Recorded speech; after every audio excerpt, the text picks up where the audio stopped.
the meeting to order at 6:46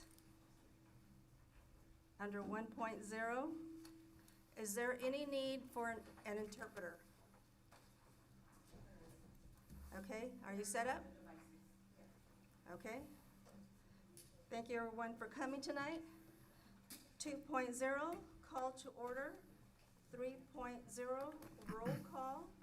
Ziana Villalba. Here. Merced Zamora. Here. Freddie Espinoza. Here. John Alvarez. Here. Sabrina Gomez. Here. And myself. Ziana, could you please lead us in the flag salute, please?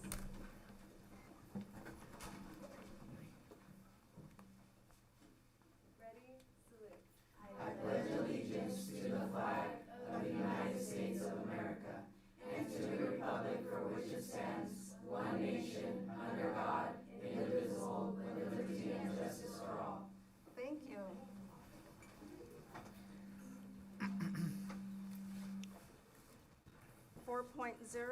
Adoption of agenda. 4.1, adoption of the agenda is requested as presented with the addendum correcting on item 15.1 that it should be Farmersville Junior High. Motion. I'd like to move the 13.2 to closed session. Is that right? You'd like to move 13.2 into closed session? Yes, please. Thank you. Second on the motion. I motion with that. We have a motion by Sabrina Gomez, second by John Alvarez, correcting 15.1 and taking 13.2 into closed session. Are there any questions? All in favor? Aye. Opposed? Motion carried 5-0. 5.0, consent calendar. 5.1, approval of the regular board meeting minutes for October 28th, 2025. Motion. Second. We have a motion by John Alvarez, second by Merced Zamora. Is that correct? Yes. Are there any questions? All in favor? Aye. Opposed? Abstain. Abstain? Yes. We have a 4-0-1 with Sabrina abstaining. 5.2, approval of release warrants dated October 30th, 2025 in the amount of $522,617.31. November 6th, 2025 in the amount of $380,776.54. Motion. Second. We have a motion by John Alvarez, second by Freddie Espinoza. Is that correct? Yes. Are there any questions? All in favor? Aye. Opposed? Motion carried 5-0.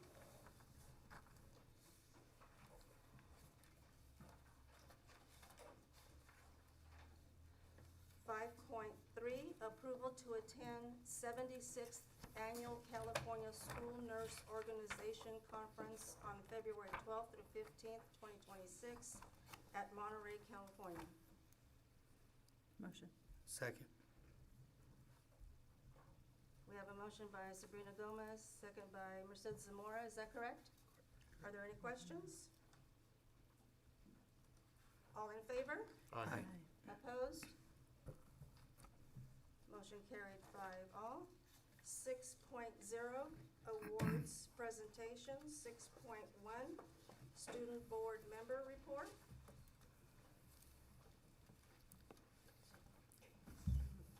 Good evening, Board President Lopez, school board members, Superintendent Mendez, school administrators, teachers, and community members. My name is Yana Villalba, and I am the Associated Student Body Vice President at Farmersville High School. It is my pleasure to be here tonight as a representative at FHS. Tonight, I would like to share some activities happening at Farmersville High School. At this year's first East Sequoia Conference Cross Country Champions held at home on the high school campus, our girls varsity team finished third overall for the season, led by Perla Lares and Riley Zamora, who placed third and fourth in the race. Both athletes set a new personal records for their outstanding performances. In the boys varsity team, it was led by Nathan Mendado and Price Golden, who finished second and eighth, in their race. Nathan's outstanding performance places him among the top 20 runners in the entire Central selection across all divisions. He also broke the long-standing FHS 5K school record previously held by Davis Sanchez, which had remained untouched since 2007. Congratulations, Aztecs. Yay. We are getting ready to kick off winter sports this week with boys and girls soccer, basketball, and wrestling. All our teams are ready to make this year great and accomplish great feats. Our second wave of counselors are now attending SciCon. They are building and strengthening their skills throughout the week and helping students have a great time during the week. We are proud of our Aztec students for taking the initiative to do such a hard task. This Thursday, November 20th, at the high school, we're going to have our fall sports rally, which will be recognizing the fall sports teams for all their accomplishments during the 2025 season, and introducing winter sports teams and wishing them a good luck for the upcoming seasons. We'll have multiple games, activities, and skits for our students to have a great time and show their school spirit. As we head into our Thanksgiving break, our students are finishing off the week strong as they prepare for a rigorous preparation for finals before we head off and end the semester. We're proud of all our students for keeping up with their work and showing tons of motivation for their schoolwork. In closing, I would like to thank the school board and Superintendent Mendez for the opportunity to share great things happening at Farmers High School. Let's go, Aztecs. Thank you. Yay.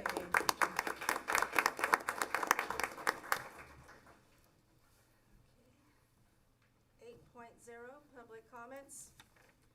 Members of the public may address the board on any agenda item or other item of interest within the subject matter jurisdiction of the board before or during the governing board's consideration of the item. The board is not able to discuss or take action on any item not appearing on the agenda. Pursuant to board policy, the board may limit individual comments to no more than 3 minutes and individual topics to 20 minutes. Please begin your comments by stating your name. The board asks that during public comment, everyone be respectful of the speakers. Members of the public shall not interrupt or interject while another person is giving their public comment. During public comment, there shall be no use of foul language. Should a member of the public have a concern about a specific employee, we ask that you direct those concerns to myself following this meeting so that the concerns can be handled through the proper procedures. Please do not use employee or student names during public comments. School board, we do have a total of 4 cards that were turned in. I will address them in the order that they came in. I have Miss Nora Alstead. Absolutely. Miss Audrey Westbrook. Good evening. I'm not super prepared tonight. I was supposed to be with our FFA members presenting, so I'm a little thrown off. But I'll get to that. So thank you for the time, I guess, that I have. And I wanted to make you aware of maybe what's not happening. So policies, procedures, protocols. If I had a nickel for every time I heard that and it wasn't followed, my gosh, my bank account would be overflowing. I'm floored that we have these policies, procedures in place, and they continuously are not being followed. To be on the board packet tonight, I submitted a board transmittal over a month ago, and I'm not on the board packet. That's really not the thing, but it goes in with my theme tonight. When we go to, as teachers, conferences, we have to submit the conference request. We have to submit in CTE a Google form to get it paid for. We have to submit the board transmittal. We have to submit all this stuff. That stuff is submitted. We expect, and you approve it, months in advance, we expect that it's paid for. In ag specifically, my name is on the line, and I am pretty tired of my name being drugged through the mud with Farmersville not paying bills. We are going to lose teachers, myself included, pretty soon if things do not change. Because I'm tired of my name being associated with bills not paid, because I don't do that. That being said, credit cards. If it were something, if policy and procedure were hand over your credit card, get it paid for, you get reimbursed, obviously I would do that, but that's not policy and procedure. It is follow the PO invoice situation, right? And so that's not happening. Smart and Final card. 3 years I've looked in my email. 3 years I've emailed about this card not working, and it's not been fixed. I haven't even been responded to on most of my concerns that I've tried addressing with certain people about this. I've given recommendations on how to fix it, not changed. So when I go to Smart and Final, again, policies and procedure, check out the card. Take the time to check out the card. Go to the store before 5 p.m. because they have to call the credit system for Smart and Final to ensure that you have a PO in place. Cool, done that. Submitted for the PO, obviously that was beforehand.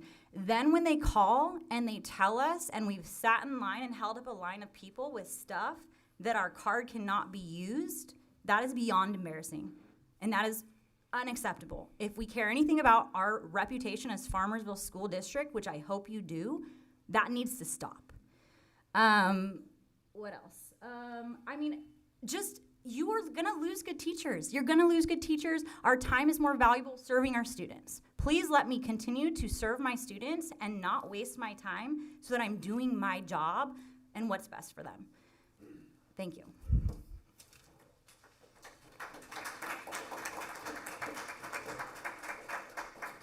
Next, we have Ms. Nora Alstead. Good evening, everyone. Thank you. My name is Nora Alstead. I'm the president of Farmersville Teachers Association, and I just want to tag team a little bit on what Ms. Westbrook said. Look, I've been teaching long enough. I understand school procedures. I understand that I've got to get a PO. Things have to be ordered. Then we have to submit the receipt saying that we have received the item before it gets paid. I totally understand that with school systems, because checks are only written so many times a month, that there is a delay. Most of the businesses we deal with, like for me, primarily, like White's Music being one, they know that there's going to be a delay. Last year at one point, I got a phone call from their manager going, Nora, what's going on over there?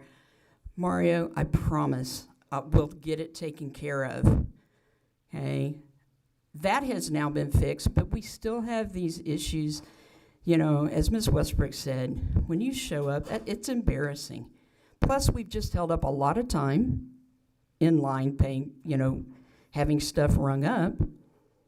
And now that's all got to go and be reshelved by somebody if we can't pay for it. We've got to figure out where is the breakup in the system. And let's get it fixed.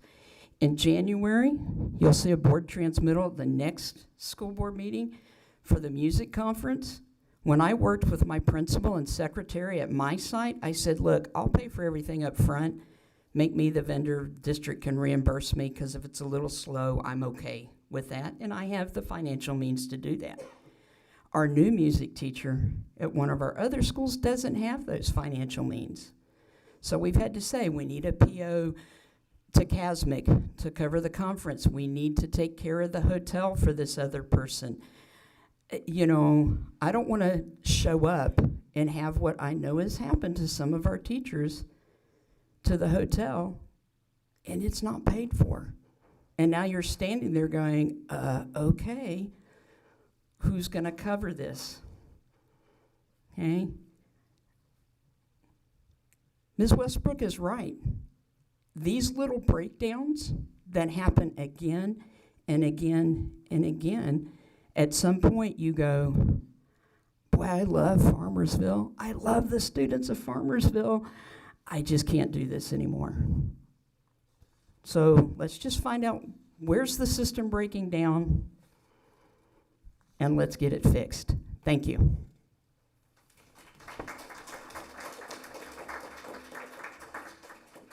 Next, we do have Ms. Maribel Gonzalez and or Ms. Susie Martinez.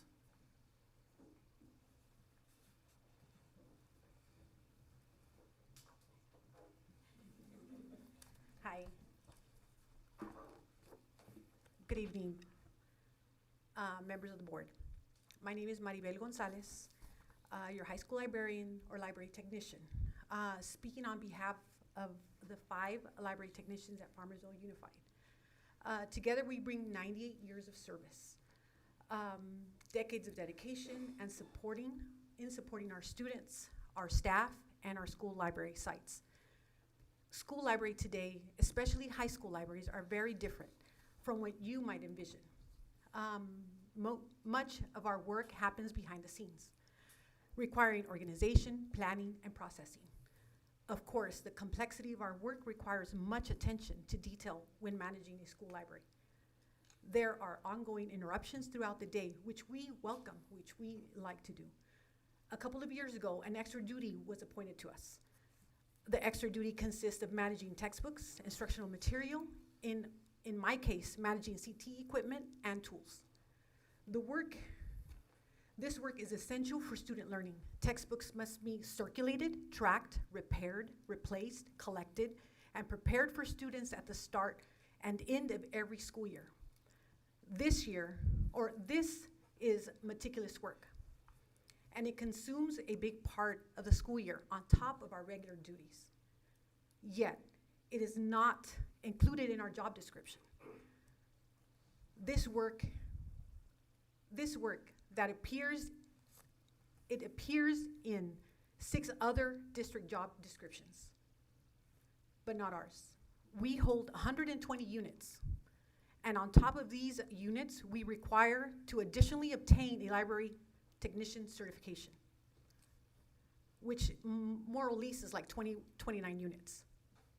Yet, our pay does not reflect those responsibilities, skills, or knowledge required to do this job. For 3 years, we've asked for a fair reclassification, one that recognizes the expertise, the dedication that we bring to students and our school sites. Our union recently supported us by voting down a pay offer that did not reflect the education, workload, or responsibility required by our current job duties, especially in comparison to other classified positions in our district. That support meant a lot, but real change requires action from our school board. Together, we have 98 years of service. A fair reclassification isn't just about pay. It's about respect for the effort, the dedication that we have done to meet our educational requirements, and the commitment we bring to keep our libraries running smoothly for students and staff at every school site. It's also about valuing the work that allows our students to succeed every single day. Thank you for your consideration and effort in regards to our school, in regards to our library technician reclassification. I offer you copies of our salary schedule, job requirements, plus other classified job descriptions that require less education, and in addition, a couple of certificated job descriptions that have textbook responsibilities already in them.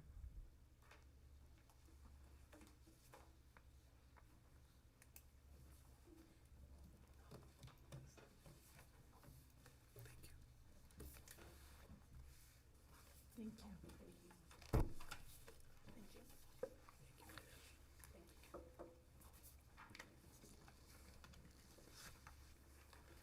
And I want to say thank you.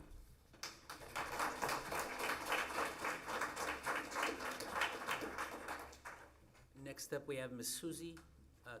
Susie Martinez. Good evening, members of the board. Can you hear me? Okay. I'm Susie Martinez. I'm a library technician at Freedom Elementary. I'm speaking on behalf of the 4 library technicians of Farmersville Unified. Together, we have 98 years of service, nearly a century dedicated to our students, teachers, and schools. I love my job. Every day, I see students' faces light up when they walk into the library. They come to explore, to read, to discover stories that spark their imagination. Those moments remind us why we do what we do. One of the biggest extras we take on, one that brings pure joy, is running the book fairs. Book fairs aren't part of our official duties, but we organize them anyway. Why? Because we want students to feel the thrill of walking into a scholastic book fair. These events take months of planning and long hours. We transform the library into a bookshop. We decorate. We set up and take down displays. We coordinate schedules, create videos, design flyers, and manage e-wallets, and restock daily. We count money, roll hundreds of coins, complete financial forms, and engage students, staff, and parents, all while keeping the library running smoothly. We do what we do because we care about nurturing a love of reading. We also handle textbooks and instructional materials, checking in and out, inventorying and processing new books each year. This work shows up in several other district job descriptions, but not ours. Still, we do it because we care about supporting our teachers and students. Becoming a library technician hasn't been easy. Farmersville Unified has stricter requirements than any surrounding district. We need 120 college units and a library technician certificate, which takes over 2 years to earn. Our requirements are high, but our pay does not reflect that. For over 3 years, we've been waiting for a reclassification approval. We've given every document, every description, every explanation, and the process still stalls. We're asking for fairness, a reclassification that matches our duties, education, experience, and dedication. We only ask to be recognized equally with other classified employees who hold specialized certificates. Last summer, our union stood with us, voting down a pay offer that didn't reflect the work we do or the requirements of our position. That meant a lot, but what would really mean more is action from the board. A few weeks ago, the district presented our team with the exact same librarian pay range offer our members had already voted down a few months prior. It felt like our concerns were ignored and our years of dedication and extra work were being overlooked. Again, together the four of us have over 98 years of service in Farmersville. Fair pay isn't just about money. It's about respect, recognition, valuing our education, and honoring the love of learning we bring to every child who walks through our library doors. Board members, we need your support. We ask you to recognize that work. We ask you to value our education. We ask you to take action. We ask you to make this right. Thank you. Thank you.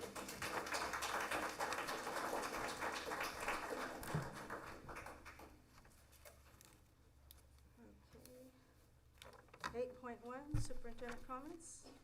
I do. First of all, I want to thank everybody that is here this evening, giving up a little bit of time to help honor some of our students and some of our staff that are here. I want to thank Farmersville Empire and our administrators, teachers, staff for creating the best conditions for learning. This last week, we did site visits. I want to begin by thanking each and every one of the staff members at each school site for a warm welcome on a rainy day. The school site visits gave us the opportunity to experience the day-to-day operations of each school and gain a deeper understanding of the unique things that each site does for our students. There are a lot of challenges at every site, and we got to see a lot of great teaching.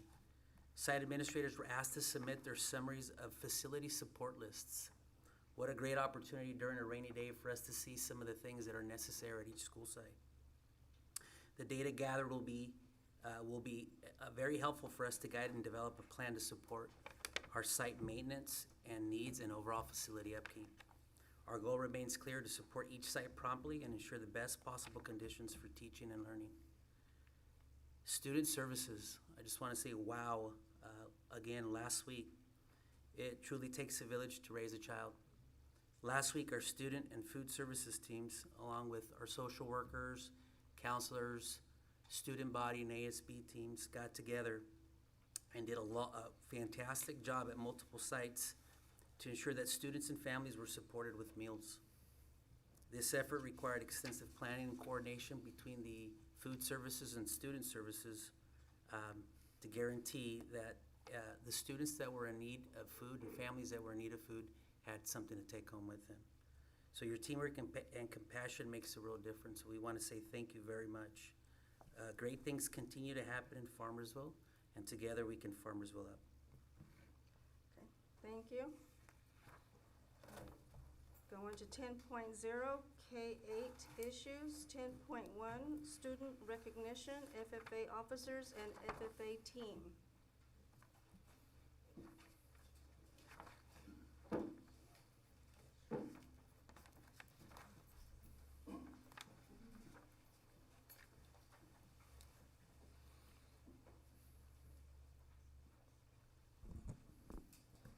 I wasn't prepared for that. I felt like I needed to stomp two real quick. Just another testament to our wonderful students here. We wanted to take the opportunity to recognize them. So before I pass it over to Ms. Bergen, who is our science teacher, ag teacher, volleyball coach, science department chair, is amazing. I am gonna ask for her help. Thank you, board. Thank you, colleagues. Everyone here, everyone watching. My name is Chris Sanchez. I'm the proud principal that gets to help recognize a few students today. Long arms. So Ms. Bergen, I'll ask you to help me hand them over. Yes. So we have just a little token of our appreciation here at Farmersville Junior High School, along with a Canes certificate. We cannot forget Canes, and the very sought out front of the line class for Thursdays and Fridays. Junior high knows what I'm talking about. Our president for FFA, Heather Corona.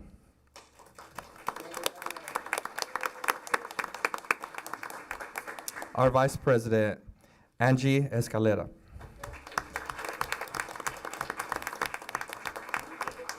Our secretary, Ebony Garcia. Our treasurer, Marlene Mendoza. Our reporter, Analia Palomino.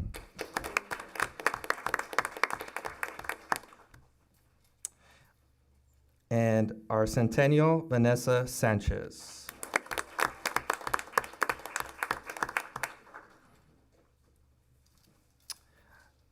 I don't see you here today, but I want to make sure we announce her name. Our historian, Kaliana Nilo.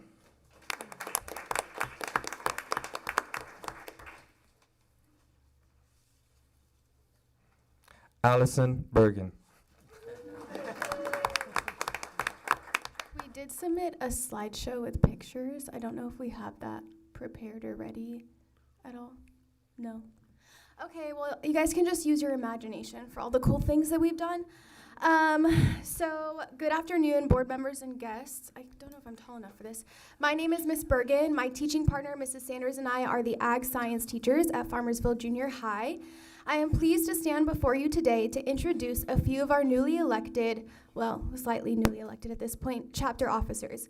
They've been hard at work planning, collaborating, and running chapter meetings and fun activities for our 170 junior high FFA members. They will be giving a short presentation on the things we've been up to so far and a few of the future activities we have planned. These individuals, junior high students, guys, little leaders, have made the courageous leap to step into a stout leadership role within our FFA chapter. They have made the choice to dedicate their own free time to serving others, and we could not be more proud. So without further ado, my 2025-2026 Farmersville Junior FFA chapter officers have a little bit of things to share with you.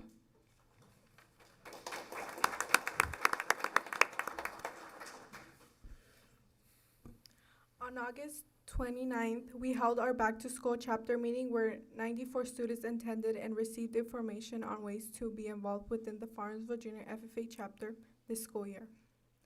30 students attended an educational tour of the Tulare County Fair on September 12th. During this trip, students were able to tour all of the agriculture educational exhibits, students made projects, and tour of livestock barn. These students also got the opportunities to watch a portion of beef cattle show and learn about the ins and outs of livestock exhibition. 5 of our chapter officers attended the Sequoia Section Chapter Officer Leadership Conference on September 20th. At this conference, our officers had the opportunity to meet other FFA chapter officers from chapters in our area, attended leadership workshops where they learned about teamwork and communication, responsibilities, and more. Our officers were able to set goals for this school year and even make a flag to represent our chapter.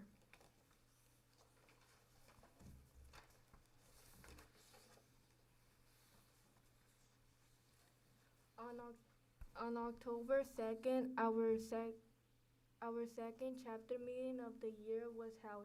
Officers gave their first business report and 68 students attended. Following this chapter meeting, 28 students attended the Fall Sequoia Sectional FFA activity. This was hosted at the Tulare Ag Department, and they had a lot of games, including a costume contest, pumpkin holding contest, and a pie eating contest. There were also bounce houses, a volleyball court, yard games, and food trucks. This was a great opportunity for our members to meet our FFA members from all over the Sequoia section. College of the Sequoia hosted their FFA new member field day on October 10th. 18 of our members attended. While at the field day, our students were introduced to and taught the basics of different contests and activities available to them through the FFA.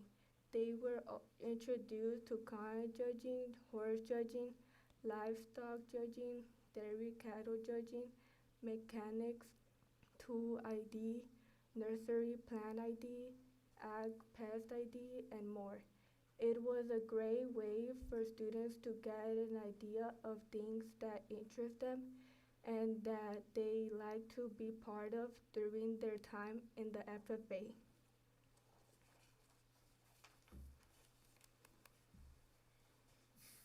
This town's annual Fall Festival was held on Saturday, October 4th, and Farmersville Junior High had 20 students volunteer and give back to their community during the auction.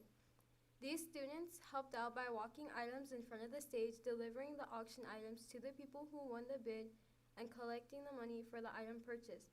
We are always excited to find new ways to give back to the community. 12 of our Farmersville Junior FFA students dedicated much of their own free time practicing their public speaking skills for the FFA opening and closing ceremonies. This competition consists of 6 students reciting the official opening ceremonies of a business meeting at the official closing ceremonies of a business. Public speaking is a scary thing for young kids, and we are so proud of all of our members who worked hard and competed at the Sequoia section opening and closing contest on October 17th. We had 2 high positions in the room. Ebony Garcia was awarded High Secretary, and Delila Nunez Alvarez was awarded High Treasurer. If you see any of our students who competed, make sure to congratulate them.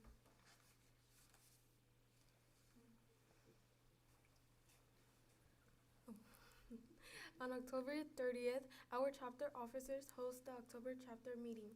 This meeting started out with officers giving business reports during their business meeting. Then we ended with a pumpkin painting competition with students provided with all materials and were given 30 minutes to paint their pumpkins. Our principal, Mr. Sanchez, attended clerk, Mrs. Samario, and history teacher, Mr. Vasquez, judged the competition. The first, second, and third place teams won prizes. So sorry.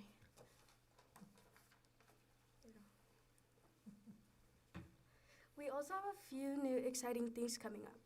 This Thursday, November 20th, 18 8th grade FFA members will be traveling to Bakersfield to attend the Discovery Leadership Conference. At this conference, they will meet and mingle with other 8th grade FFA members from all over our region, attend workshops, and build leadership skills. We also have a handful of students who are dedicating some of their time to learning the ins and outs of citrus judging. These students are learning how to identify over 50 citrus fruit and tree defects and place a class of fruit from best to worst. They will be competing at the Golden West Citrus Contest on December 13th, the Menachie Citrus Contest on January 31st, and Winter State Finals on February 7th.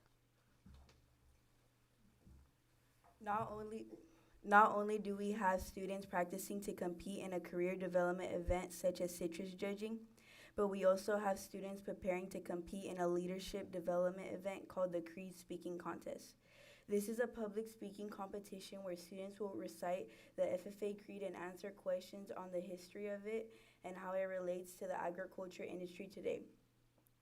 What is so cool is that there is not only a creed speaking contest in English, but there is also a Spanish creed contest called El Credo de la FFA, where students recite the FFA creed in Spanish and answer questions in Spanish.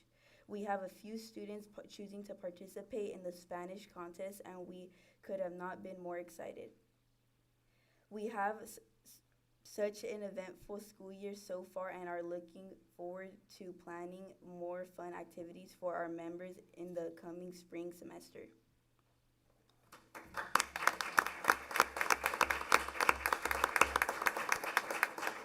this point, I'm going to ask the board if we could take a picture along with Mr. Mendez, please. Go ahead. Can I stay up here that way I won't be so short? Do you want us just to stand, Mr. Sanchez, behind us? Go ahead, kneel a little bit. Am I still the shorter? See you later. Tell her this is the time to sneak out. I'm sorry. Can you leave us? Okay.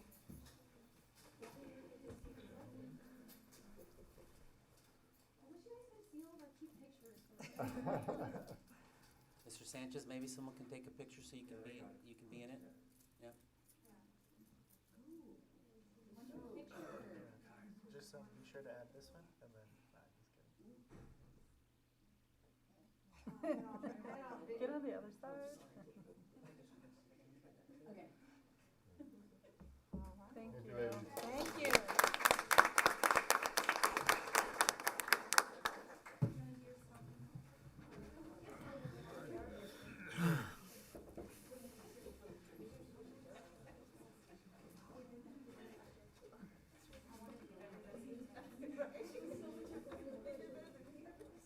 This is wonderful. You guys look awesome, especially everybody in their jackets. I know it doesn't seem like that long ago that the idea of having FFA at the junior high came about. And for it to be doing so well, it's just amazing. Thank you. Also to our instructors and all the support you give. If you need anything, look us up, okay? We're very proud of you. Thank you. Oh, you do need something. Uh-oh. Really quick, sorry. On December 3rd at 6 o'clock, we'll be having our first Ag Advisory Committee meeting. And it's been pretty tough gathering community members to be willing to be a part of this. So if you know anyone that is a part of the agricultural community or just a business person within our community and would like to give input into how we can best steer our program to serve the community, then please let me know. I'm sure you can find my email somewhere or you can talk to me. But again, December 3rd at 6 o'clock. And it will be available Zoom or in person. So really big things because we're trying to get some incentive grant money and we need an ag advisory committee for that. So December 3rd, 6 o'clock. Okay. Thank you. Yeah, room 25. Room 25? Yeah. All right. We'll put the word out. Going on to 10.2, student recognition, Diego Esquivel Gonzalez. Good evening once again. So this time I have the, again, absolute privilege to talk about one of our students, Diego Esquivel Gonzalez. And I know his family's here. Diego, if you wouldn't mind coming up.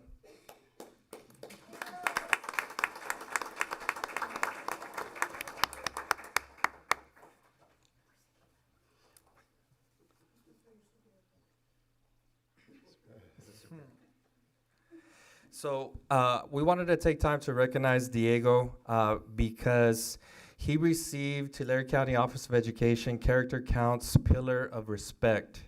And so I know some of us have heard of it, but in case you haven't, it's a pretty lengthy process. There's recommendations that go out throughout the whole Tulare County, and those recommendations are submitted, and hopefully, whatever occurs, we're selected. And thankfully, because of the recommendation that Diego received, he was selected. And I'd like to read that recommendation, or at least one of those recommendations, directly from our staff. I would like to nominate the student Diego Esquivel for Character Counts Awards of Respect. Diego is an outstanding example of what it means to show respect on a daily basis. He is always polite, kind, and consistently treats both students and teachers with courtesy and consideration. As an office aide, Diego has shown great trustworthiness, helpfulness, and responsibility, often going above and beyond when asked to complete tasks. He demonstrates respect not only through his words, but also through his actions, listening attentively, following directions, and valuing the contributions of others. Both in and out of school, Diego continues to model an example of a respectful young man. He treats everyone around him with fairness and kindness, creating a positive environment wherever he goes. His character and behavior reflect a genuine commitment to respecting himself, others, and the school community. Diego's consistent demonstration respects him, not only deserving of this award, but also an inspiration and role model for his peers. I'd like to thank that staff member who allowed me the opportunity to read that in front of everyone here and in front of his family. A special shout out to his family because, as it was said earlier, it takes more than one person, and so we can't do this without you. We can't do it without our teachers, our friends, and so we're proud of you, Diego, and keep on the respectful work. This is just a little certificate along with In and Out this time. Nothing against FFA, it's just.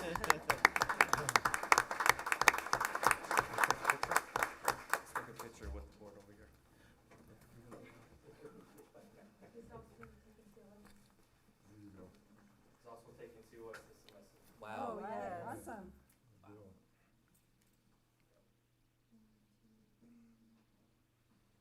Thank you. Thank you. Can we ask the parents to please stand up? Are the parents here? Oh, no.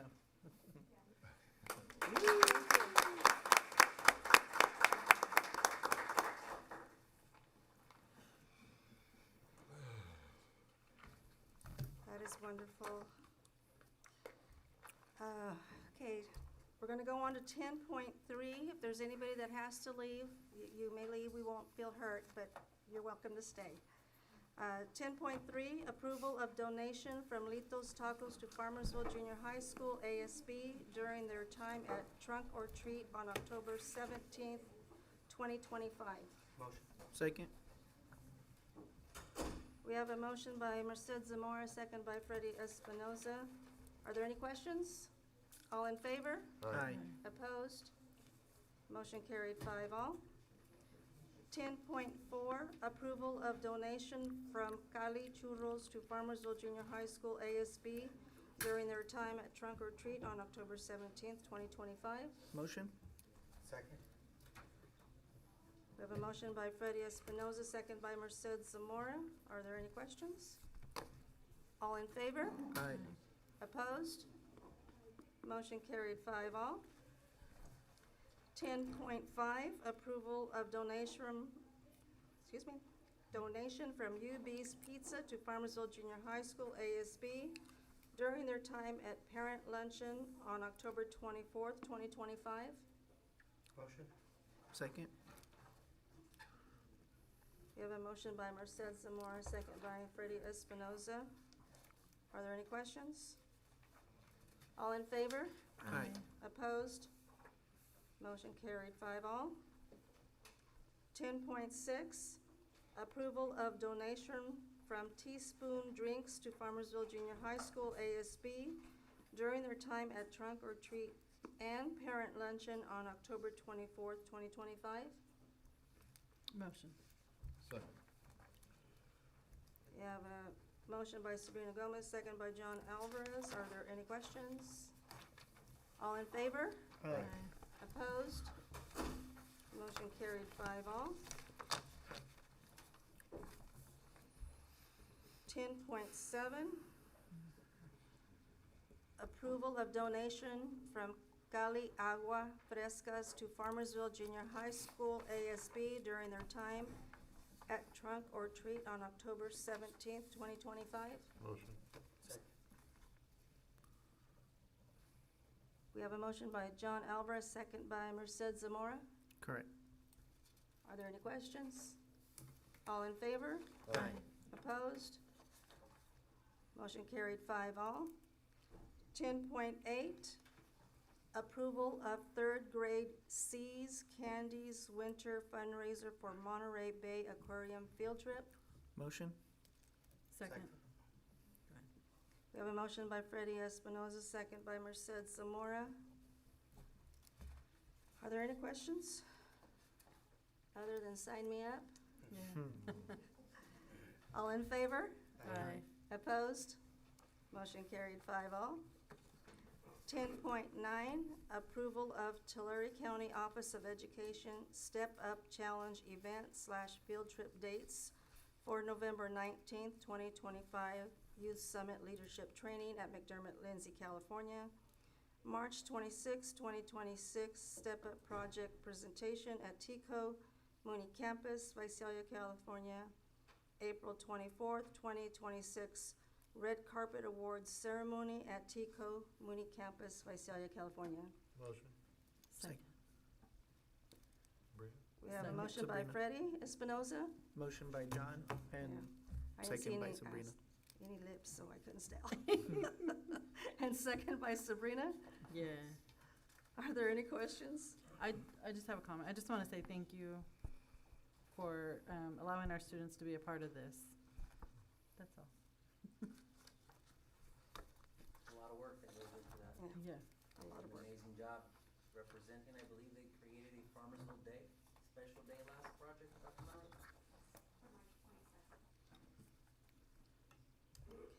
Are there any questions?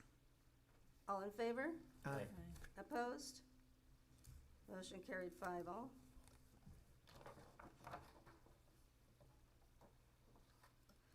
Eleven point zero, high school issues. 11.1, approval of donation from Bill and Kathy Cady for Farmersville High School Boys Soccer Program. Motion. Second? We have a motion by Merced Zamora, second by Freddie Espinoza. Are there any questions? All in favor? Aye. Opposed? Motion carried 5-all. 11.2, approval of CTE media students to the Getty Museum on February 3rd, 2026 at Los Angeles, California. Motion. Second. We have a motion by Sabrina Gomez, second by John Alvarez. Are there any questions? All in favor? Aye. Opposed? Motion carried 5-all. 11.3, approval of business pathway industry and program visit on November 20th, 2025 at Mendota, San Joaquin, and Dinuba, California. Motion? Second. We have a motion by Freddie Espinoza, second by Merced Zamora. Are there any questions? All in favor? Aye. Opposed? Motion carried 5-all. 11.4, approval of girls' basketball to Santa Maria High School on December 5th through 6th, 2025 at Santa Maria, California. Motion with a question and clarification. Second. We have a motion by Sabrina Gomez, second by John Alvarez. Your question or clarification? So I just wanted to get clarification because it says the fiscal impact budget is the ASB girls basketball. So I just want to know if that's only going to be the hotel, or is that going to also include the transportation and fuel? Because I think normally that should not be out of their budget, right, for transport? Correct. I reached out to Mr. Meza earlier today to get that answered. And so the ASD funds are only for the approval of the accommodations for the students. Transportation is being paid out of the budget that's allocated to the athletic program. Okay, thank you. Any other questions? Your motion remains? And your second, Mr. Alvarez? Yes. All in favor? Aye. Opposed? Motion carried 5-all. 11.5, approval of donation from Lowe's Home Improvement to Farmersville High School Agricultural Program. Motion. Second. We We have a motion by John Alvarez, second by Merced Zamora. Are there any questions? Just a comment, this is an amazing, amazing donation. Yeah. I look forward to seeing all this. Okay, all in favor? Aye. Opposed? Motion carried 5-all.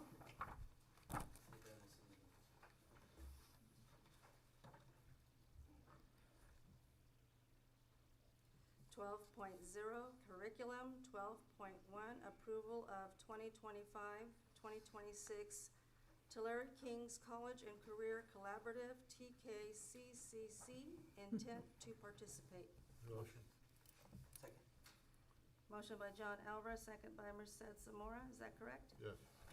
Are there any questions? All in favor? Aye. Opposed? Motion carried 5-all. 12.2, approval of Farmersville Unified School District Family Healthcare Network Memorandum of Understanding. Motion? Second. I have a motion by Sabrina Gomez, second by Freddie Espinoza. Are there any questions?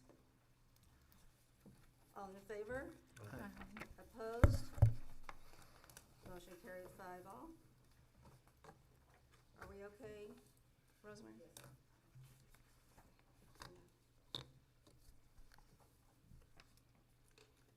12.3, approval to attend Aries Con Spring 2026 on March 10th through 12th, 2026 at Monterey, California. Motion? Second. We have a motion by Sabrina Gomez, second by Freddie Espinoza. Are there any questions? All in favor? Aye. Opposed? Motion carried 5-all. 12.4, presentation of the 2025 California School Dashboard.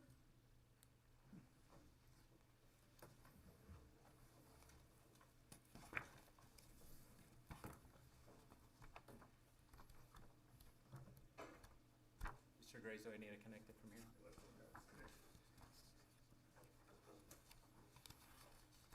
Bear with us just one moment.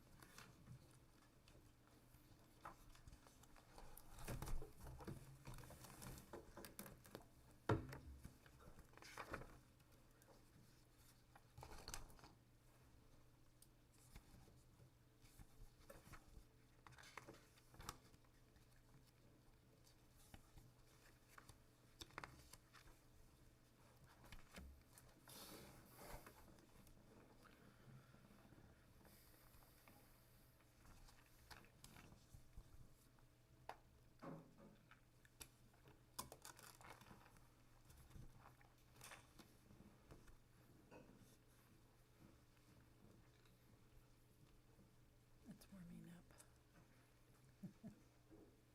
It might be a little tired. Yeah, I thought it needed to warm up. I'm on the spot now.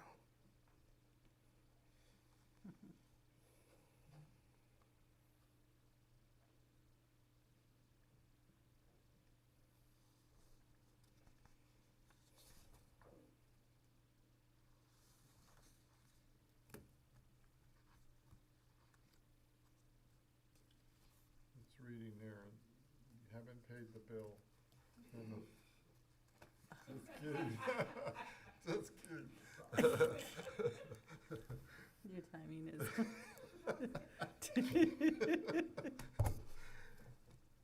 Waiting for connection.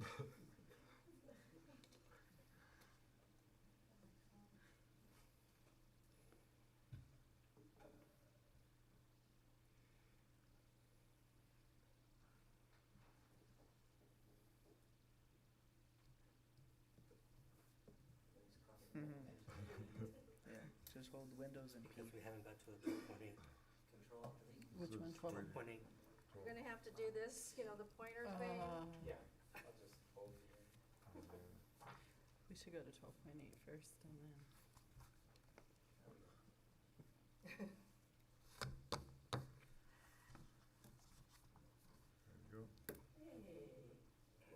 That's why he gets paid the big bucks, is that right?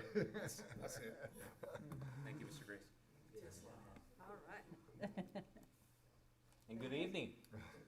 Yay. So, try not to speak directly into it. I know it amplifies pretty big. All right, so my name's Ed Ochoa, and I'm the Assistant Superintendent, and I am happy to share with you, this is a kind of a follow-up to a question that was posed at a recent board meeting about the California School Dashboard. The results actually went live last Thursday. So these results are available to the public on the California School Dashboard website. And so today I'm going to take this opportunity to give an overview of these results. And if you're not familiar with the California School Dashboard, it essentially works as a report card for us. So versus an older system that might use a test score, to show a school's program strength, this uses multiple measures in order to show how we're doing in various areas, including attendance, suspension, academics, graduation, college and career. So there are about 7 metrics that I'm going to be showing today, and I'm going to keep it at a 10,000-foot view. What I mean by that is I'm not going to dig into the student groups yet. That's going to come at a future board meeting in January when I report on the LCAP mid-year report. So the dashboard does try to help us determine how our students are doing, how they're learning, are they attending school regularly, are they graduating and prepared for college and careers and so forth. So I'll walk us through what the dashboard looks like. If you're familiar with car gauges, you know that the dial moves from left to right, and on the dashboard, most of our gauges, or I should say most of our metrics are demonstrated with gauges. And so just to have a quick learning on this is that blue is the best. If you're at blue, that means that's the highest you can go. The school, the program is doing very well, not just meeting its mark, but its trajectory, meaning that its improvement is either maintaining at a high level or growing at a high level. Green is basically the mark that you're going to try to hit most of the time. It means that you're doing well. Yellow is your trajectory's up, but it can still improve a bit. Orange and red, not so hot. Improvement is necessary, okay? But orange, you might have low scores or low outcomes, I should say, but the trajectory might be more positive. It might be indicating an improvement, although it's still lagging behind. So our goals over time are to continue to improve every year in all areas measured by the metrics, as well as use the data to make instructional decisions for targeted areas and student populations. So this does allow us to dig into the data a bit more and see where the needs are so we can address those needs. So I do want to preface, you're seeing the dashboard up here, but you'll see that the year on there is 2025. Know that this reflects the 2024-25 school year. So this is the outcomes of last school year, not what we're currently doing right now or how we're performing right now. I'm not going to dig into the local metrics, which are those that you see standards met. All I'll say about those is that we submit information showing how we're meeting those marks, and we either met the mark or didn't meet the mark. My focus is going to be on the gauges today. So the district dashboard, which you see on the screen, is an aggregate of all of the results. So we have multiple schools, 6 schools, with a lot of the metrics being the same. Some schools do have unique metrics only for them because it's a secondary school site, for example, but the aggregate results show up as our district dashboard. So I'm going to share with you the chronic absenteeism here. You don't see it by the color, I mean through the color alone, but it is in orange. What we've essentially done is maintain our level from the previous year, from the 23-24 year to the 24-25. Remember, it doesn't reflect this school year. One thing that I'm looking forward to, however, is although this is a measure of chronic absenteeism, like those students who are missing more than 10% of the school year, last year we had an overall attendance rate of 93.58%. So far, we're at 1.8% points above that. So our attendance is much better, which is going to be affected by less students being out for lengthy periods of time, which means we're expecting our chronic absenteeism metric to improve at all schools. The suspension rate, I do have to report that there was an increase, under 1%, but we're currently working on our MTSS teams, working with our school sites, updating our systems, our processes, and the roles of all those who are providing behavior supports, so that we can concentrate on the other means of correction, so it doesn't result in suspensions. So this is a known issue. We know it could use a lot of improvement, but we're currently addressing that. What you'll see here on the English learner progress is that we've actually improved by about 3%, and we've moved from the red indicator to the yellow indicator, which is really nice, and I'll show you where those larger bright spots are at each of the schools. Our graduation rate is very high, probably the highest in the county if I remember correctly, at 98.6% overall. So that does include FHS and DCA results. Our college and career, its trajectory is extremely high. So I want to give a lot of credit for the folks who've been contributing to this, but it has increased by 6.5%. So 43.7% of our students at our district are graduating with already meeting the marks to show that they are prepared for a college or career immediately after high school. So one of the highest in the county, and its rate of increase is really high. It's the highest up there. ELA, so English Language Arts, also increased by 5.1 points. So it did stay at yellow because it could use more growth to move it from yellow to green, but its trajectory is up. So I want to make sure that even though it shows yellow in 2 consecutive years, there is growth in that area. And math has essentially remained the same. But because it was low to begin with and we didn't make sufficient growth out of that orange, it actually reduced to red. But we did have an increase of 0.5 points on that one. So I'm going to dig in quickly into the school results, starting with Hester Elementary. And this is probably the areas of highest need, and I want to start there. Our chronic absenteeism increased by 0.8%. to nearly 30% of our students. We're missing a significant portion of time. Our suspension rate increased by 3.1% and actually went from a green indicator to a red indicator in 1 year. Our English learner progress declined by 24.2%, meaning that students that were making progress on the LPAC, so that's the state test for English learner progress, it actually declined by 24%. So in all 3 areas that are measured by the dashboard for Hester Elementary, we showed declines. So I want to also identify, you see that the metrics for English Language Arts and Mathematics don't have a color. That's because we test on the CASP from grades 3 through 8 and again in 11th. And since this is a reflection of last year's scores, Hester does not have any testable grades until this year. So now that we've reformatted our schools to a K-3, it will have an academic indicator by this time next year when the 2026 dashboard is released. So I'll get into how we're addressing these in just a bit. So Snowden, our chronic absenteeism, start with a highlight. It actually declined by 2.5% even though the indicator stayed at yellow. And the suspension rate slightly increased, but stayed at orange. Our English learner progress, again, maintaining at orange. Yes. And then ELA and math actually declined in some by 9.2 points and 13.3 points.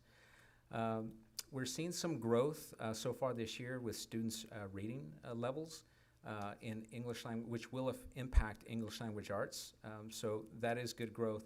Where I'm tying English learner progress for both Snowden and Hester, and I'll say it right now with all of our schools, is there's a big emphasis on conducting some professional development on integrated English language development. That's been ongoing since the beginning of this year, which is going to benefit us in multiple areas, not just in English learner progress, because our focus is on the work on the standards with the language function, and I won't get too deep into that, but there's a lot of coaching involved from TCOE as well as our own academic coaches at the school sites, in addition to a renewed emphasis on coaching cycles at each of the school sites to make sure that the best instructional strategies are supported and taught at each of our schools. and so that our coaches are working with our teachers in the learning space in order to make those improvements. So we're looking forward to some growth this time next year, actually by the end of this year, as we receive our academic indicators and those progress related to that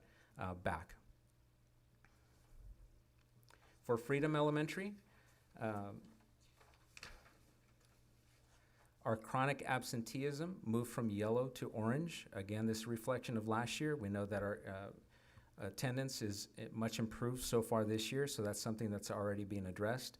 Our suspension rate did increase and move from orange to red. So much like our other schools, MTSS efforts and strengthening those systems, processes, and the roles of everybody providing those behavior intervention supports for other means of corrections are very important as they impact each of our schools. And English learner progress, this was a big increase actually for Freedom Elementary. The metric moved from orange to green. So this was, again, one of those schools that largely impacted the overall increase of our district for English learner progress. And the academic indicators also increased by 3.3 points in each of those two areas of ELA and math, which moved the gauges from red to orange. So across multiple metrics, the school has improved. So looking forward to that continued progress under the leadership of Dr. Monroy. Junior high, there are some really nice things that I want to highlight from here. I'll start with the suspension rate. The suspension rate declined by 6.8%, okay? And as a result, the gauge went from a red to yellow indicator. So huge improvement in that area, as well as English learner progress. It increased it's up to 61.7% of our students are meeting or moving from one level to the next on the LPAC, which was an increase of 16.3%, which is huge. Very, very big. So kudos to the staff and everybody's efforts in this area because it's making an impact. And so that gauge moved from orange to blue. So huge growth. Our ELA, it dipped slightly. It had big growth the year prior, but it declined by 5.1 points, which moved the gauge from yellow to orange. And then for math, it moved from orange to red because it did decrease by 2.2 points. So chronic absenteeism up slightly, so that caused the gauge to go from yellow to orange. So there is movement, but some big gains there at the school site in two critical areas. Deep Creek Academy, this one's always tough. Any continuation school and any school with a low student population is going to have something similar to this, where a lot of the gauges.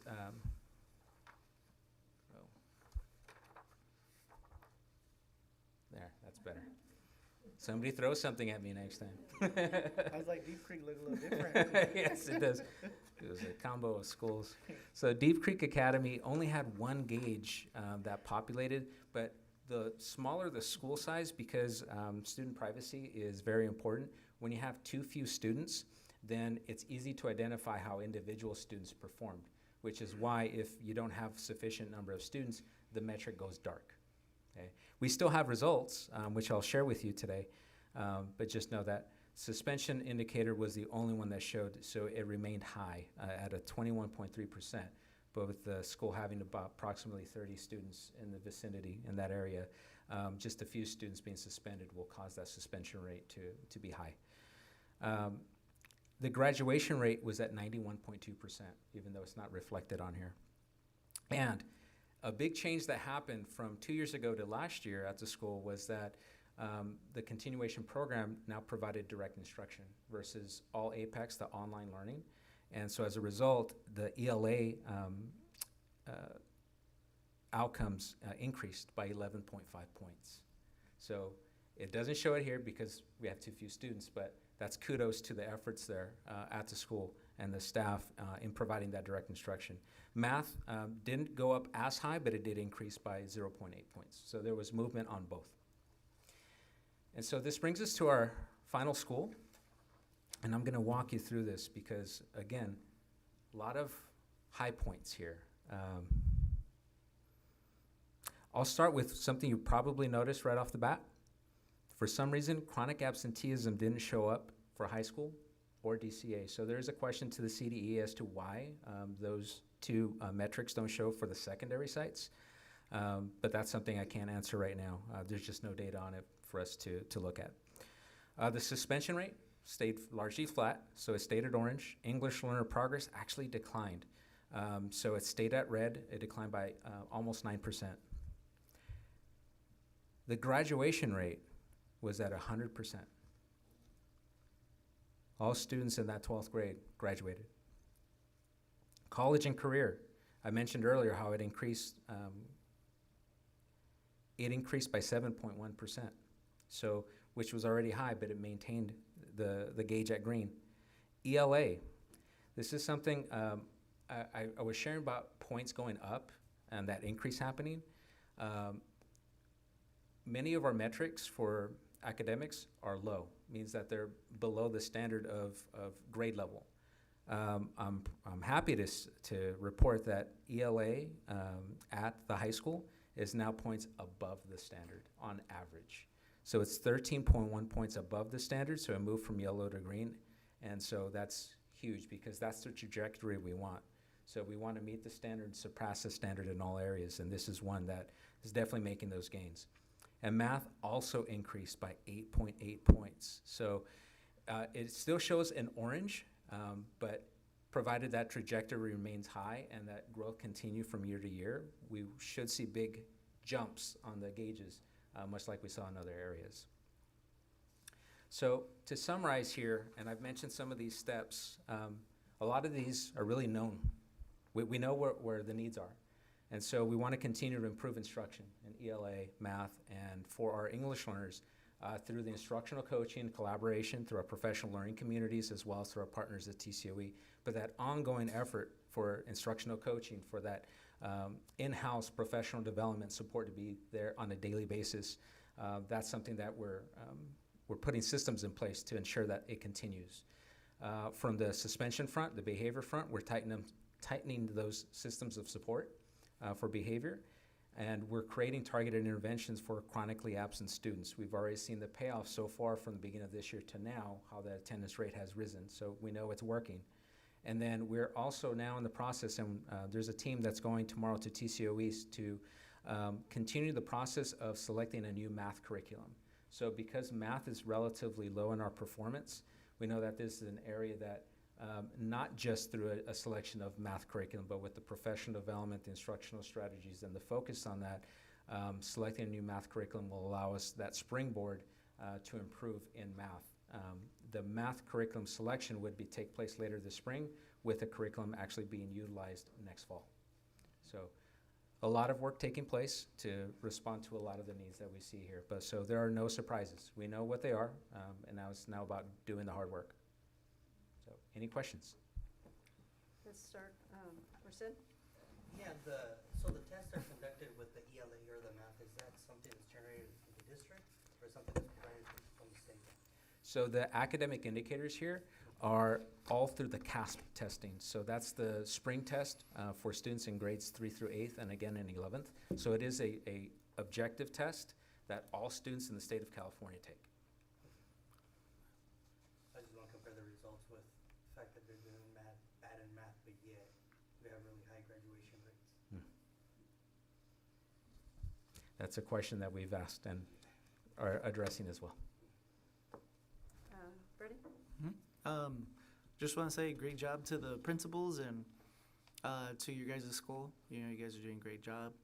I always love to see those colors go up, and I know you guys are doing a great job. And just, I know that with the changes we made this year, I'm really excited to see what our turnout is for next year, and just seeing how we're impacting our kids, how we're educating them, and how we're helping them, and then sharing that with our community and letting them know that Farmers was a great place to attend. Farmers was a great community. We have great teachers, great educators, and people who are really trying hard to make sure that our students make it where they need to be. And I can see that, you know, with what I see today.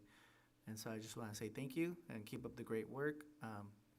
We're always here to work with you guys and, you know, acknowledge you guys and just say thank you very much. So definitely. Yeah, you know what, it's a tough job. Math is tough everywhere. And no matter where you go, even in college, so whatever we can do to improve that would be great. I know the kids are doing their best, and we are taking the same test everywhere in all the schools. Everybody's got the same test, so it's not like we're doing something different, so. You know, whatever we can do to excite the kids about math, maybe, I don't know. But I think everybody's doing a great job, or the best we can do, but our kiddos deserve the best, yeah. Did you say that the students that are out for a long period of time affect the absenteeism? So every student probably has a different situation, but now that we have independent study, we have that now, right? Does that does that also reflect these numbers? So is there an opportunity to put some of the students on independent study to help prevent that? Potentially, yes. If the student alternatively would not be going to school, if they didn't have independent study, yes, it would affect it. Okay. Good idea. And then the next question I had for the college career, how we're doing great there. So what does that mean? Does it mean like it's the A through G courses, or what is it that? So there are a lot of factors that fit into that. Some of it is the A through G completion. Others are proficiency on ELA and math. Oh, okay. Yes, so graduation rates, students with a bilingual seal of approval. There's about 8 or 9 different factors that feed into that. So CTE completers are also a big factor.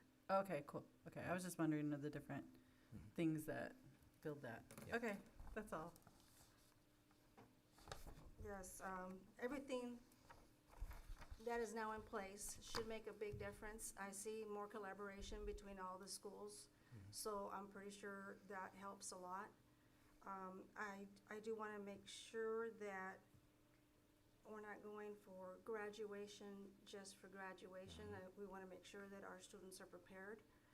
So when we see certain things, we want to see it up there, you know, pretty relatively close where they should be for the whole entire school body. But yes, I'm very happy this year with the changes that have been made, not only academically, but the whole school culture that we have. I think it's more positive, and it has to do not only with the principals, but also with the teachers, excuse me. But I'm really excited to see everything for this new year coming up. Thank you very much for this presentation. Okay, thank you. Thank you.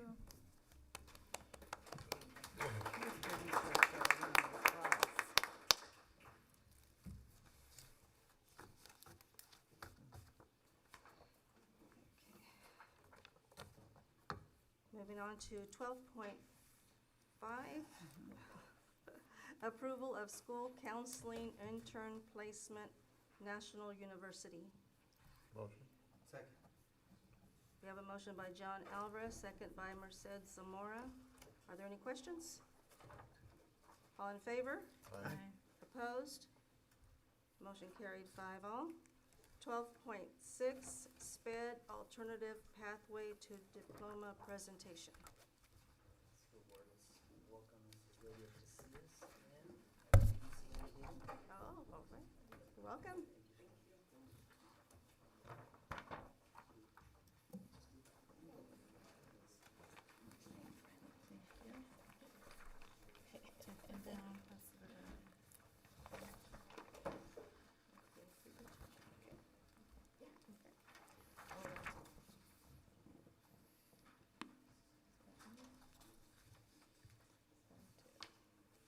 It's pretty cool because you guys have some questions that I think this presentation is going to give you an idea of how we have 100% graduation, but yet some scores may be low. This is an example of how that happens. Hey, good evening, board members, teachers, community partners, administrators, and students. I'm Galia Casillas, Director of Special Education, and Celine Medina,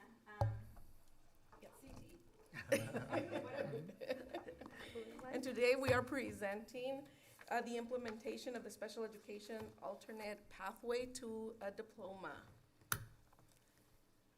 Okay, so tonight's goal is to simply to share clear information about how this alternate pathway to diploma will be implemented in our school district. This work aligns with the state law, ensures equitable access for our students with significant cognitive disabilities. Our vision is to remove barriers and create meaningful opportunities for every student. And this alternate diploma exists because of several key laws. The AB 181, SB 114, SB 141, and SB 153.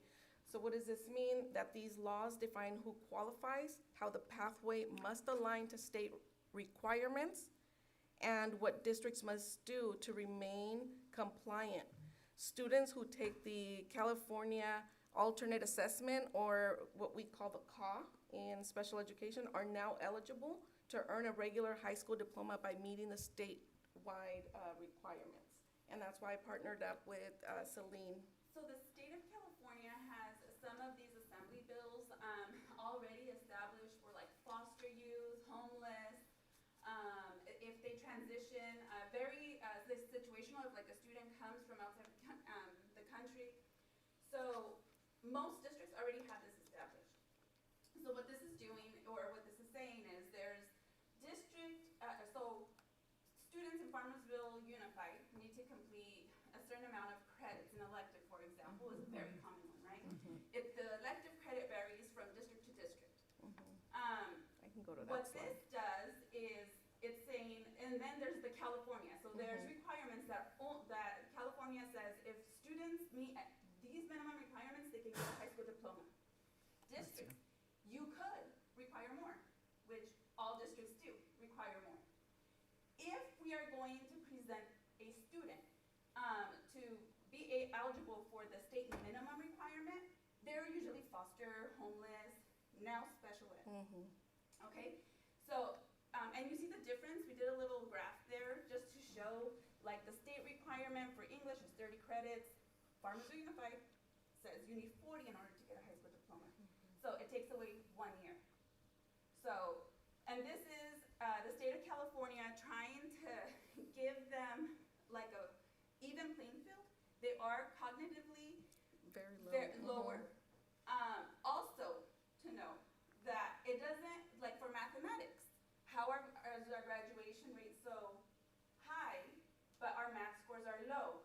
So there's two different data that we need to look at. How many students are A through G eligible? So that would be like a student needs to complete Math 3. That's like pre-calculus, trigonometry, math. In order to get a high school diploma, you do not need to have that higher level math. You only need the equivalent of algebra and 1 more year? 2 more years, sorry. 2 more years for this pathway of any math. It doesn't have to be algebra 2, trigonometry. It's just, it could be business finance. It could be just very like common math. But math. So for students that struggle, so we have our data for our A through G completers. These are the kids that are gonna apply to university. You have to take math 3. So for those students, we can say, we can look at those students and see how are their test scores on the state test, because those are our college-going students. But for like these kids, they're getting a high school diploma, but they're not completing the same math course. They're completing general math, just for a high school diploma. And it has to be a regular traditional diploma that they receive.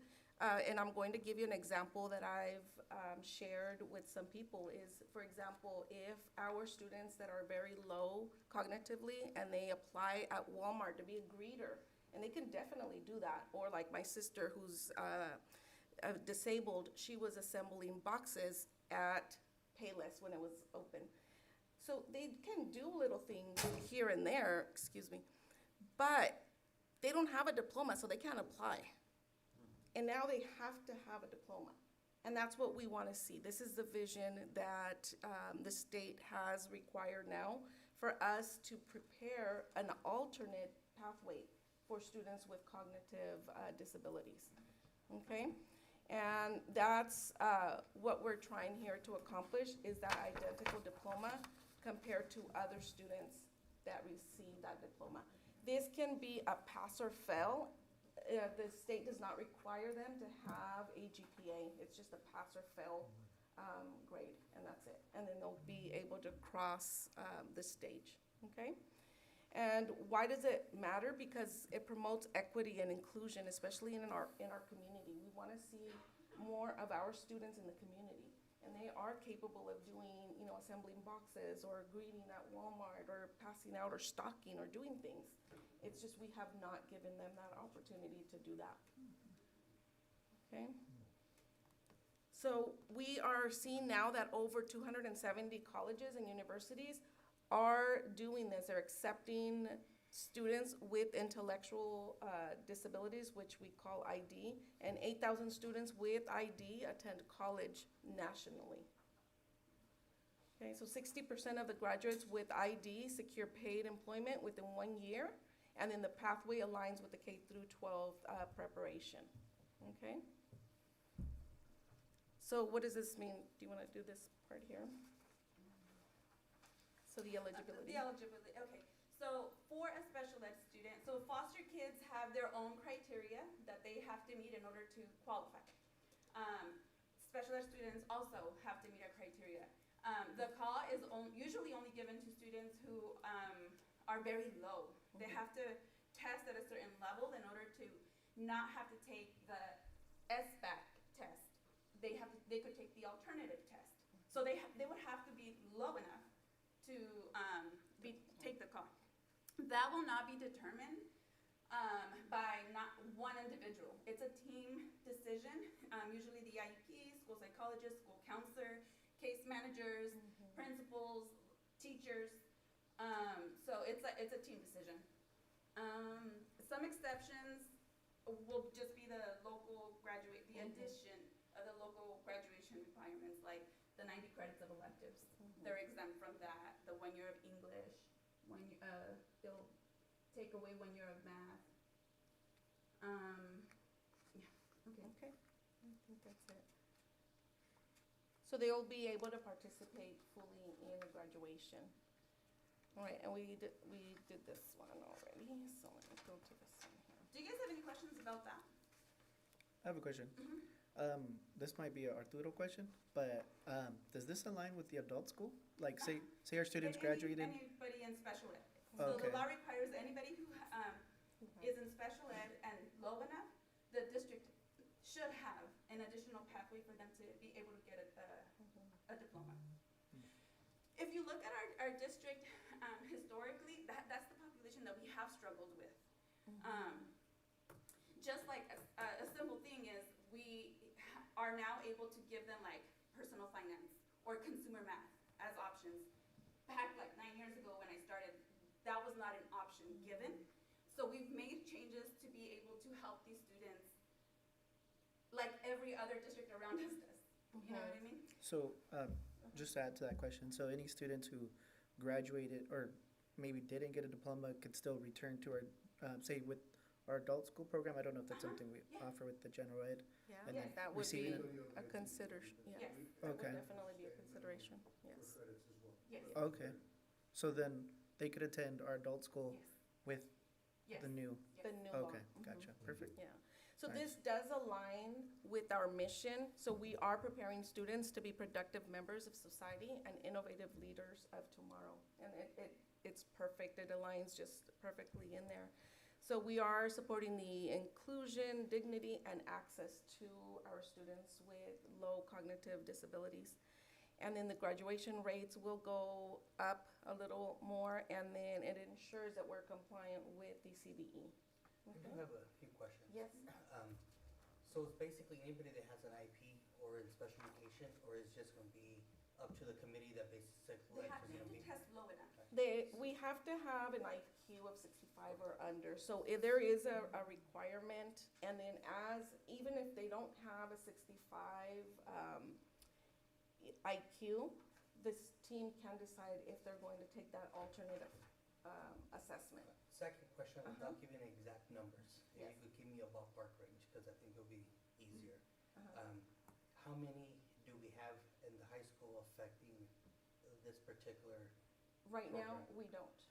We don't have any. Eligible?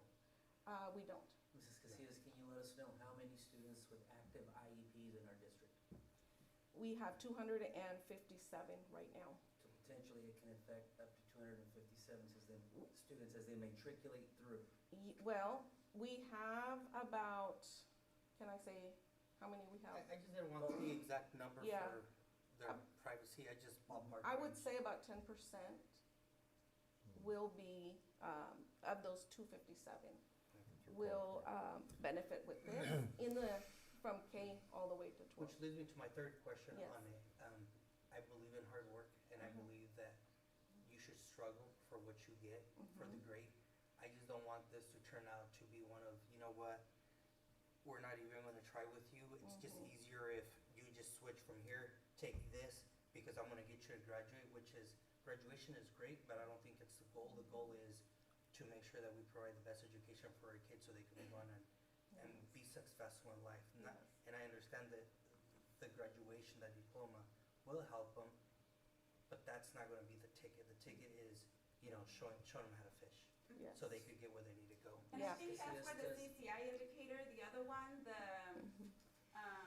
college and career indicator, that's where it's gonna hold our district accountable as well, because there's other metrics we need to hit. It's not just graduation. There's work-based learning, there's pathway completion, there's community college courses, even for special ed students. There's internships, there's 9 areas that students are gonna have to meet on top of this in order for us to continue to maintain that blue on that college and career indicator.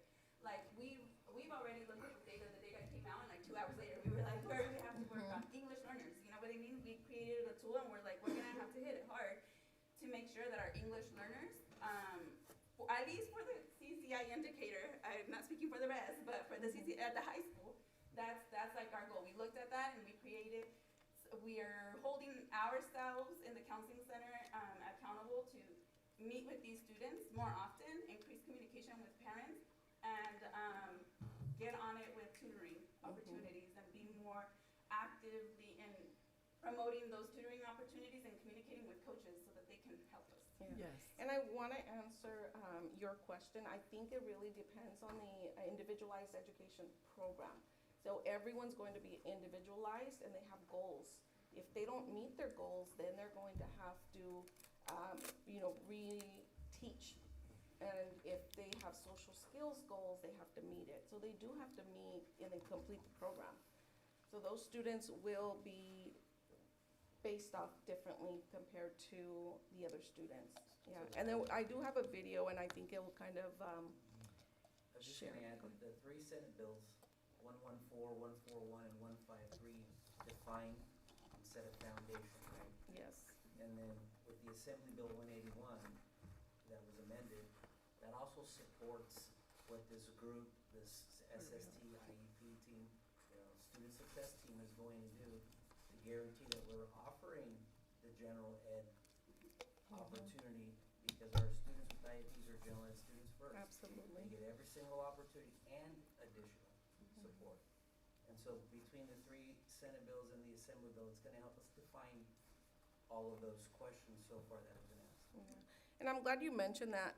We have said, and I'm guilty of that, sometimes we say, oh, special ed students, but really, they're general ed students with a service, with a special education service. So we need to be used to saying general education students with an IEP, and that's it, okay? And I will say it just because we're used to it, but we need to start thinking that way instead. I do have a video that I really wanted to share with you. And I really like this quote before I show the video. For years, limitations have been placed on our students with disabilities. It is imperative that we raise expectations for ourselves and for our students so that they can reach and exceed their potential. And this is from a superintendent in Ohio. So let me go ahead and play that.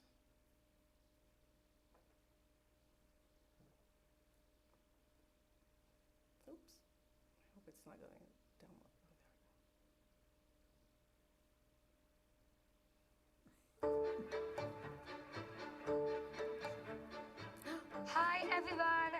student here at Georgia Tech. We are asking students.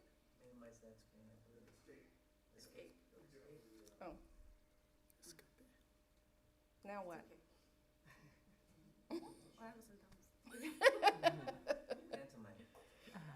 Okay. Can you, There's yeah, I would really like. Special ed students, can you help them, please? Can you please help us? We're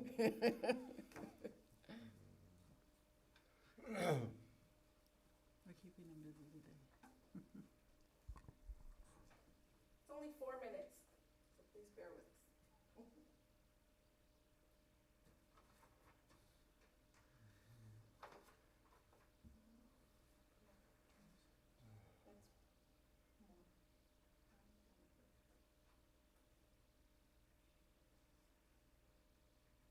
Thank you.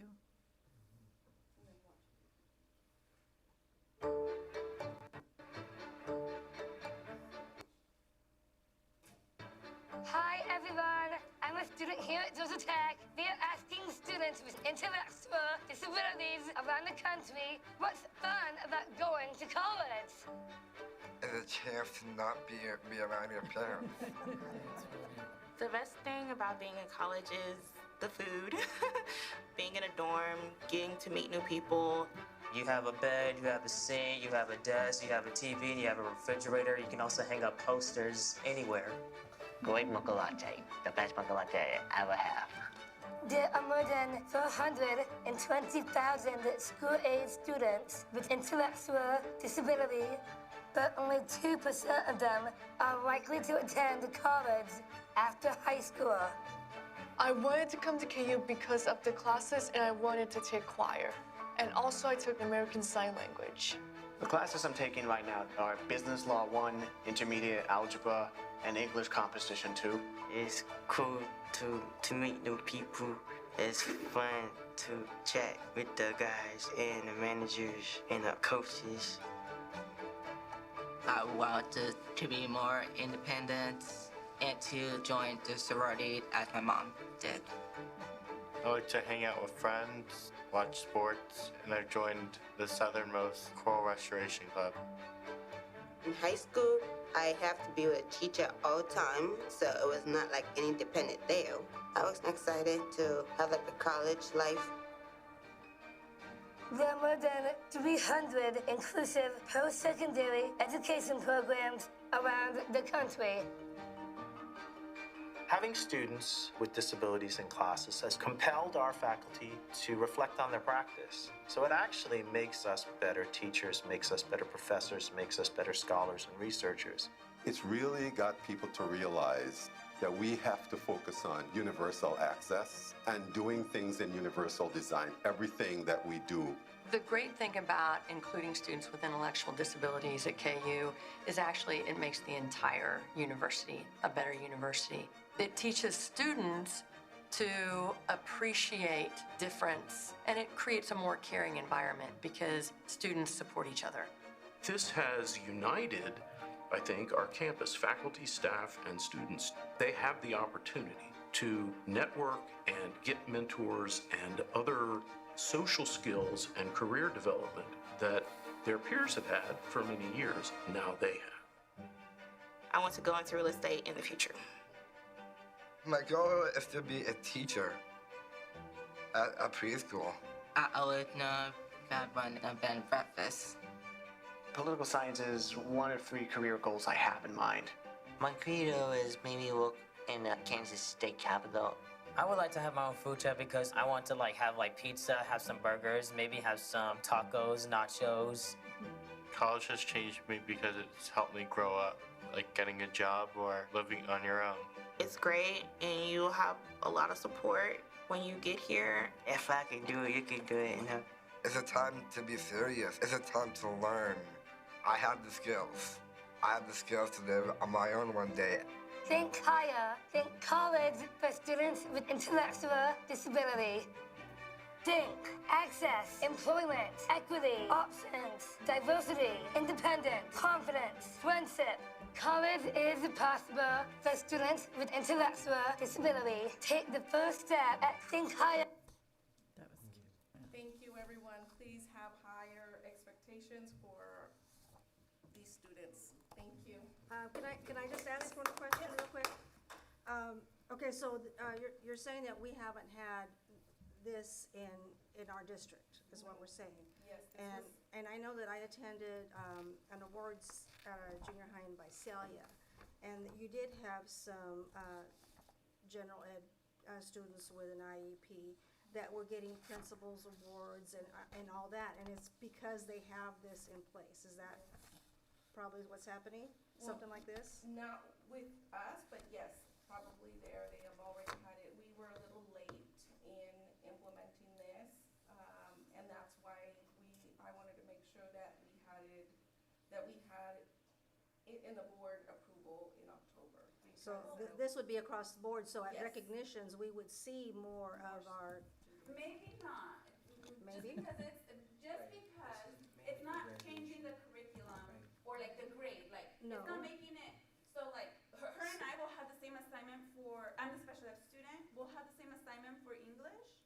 It's not that I'm gonna get graded easier, I might just get a pass if I'm meeting my goals for English. Does that make sense? But I think But for- she can get an A. So because I'm getting a pass and not an A, maybe I won't get that principal's award that you're talking about? Does that make sense? Like, it's not giving me it's not making it easier for me to receive a good grade. Yeah, I don't think that's what Mrs. Lopez No, was stating. I She's think not saying it's anything about it being grade. easier. It's just more of a, Recognition. it's the equitability across the board, because if students were not on a alternative pathway for graduation or promotion or whatever we're gonna call it, depending if it's junior high or high school, then they wouldn't have the ability to be up there to potentially receive something. Is what she's saying. She's recognizing that of other districts during graduations are a lot more awards for people, our general ed students that have IEPs. That's all she was saying. I wonder what, It'd be interesting to know what kind of awards they're getting, because we would like to award them. my grandson is, general ed with the IEP.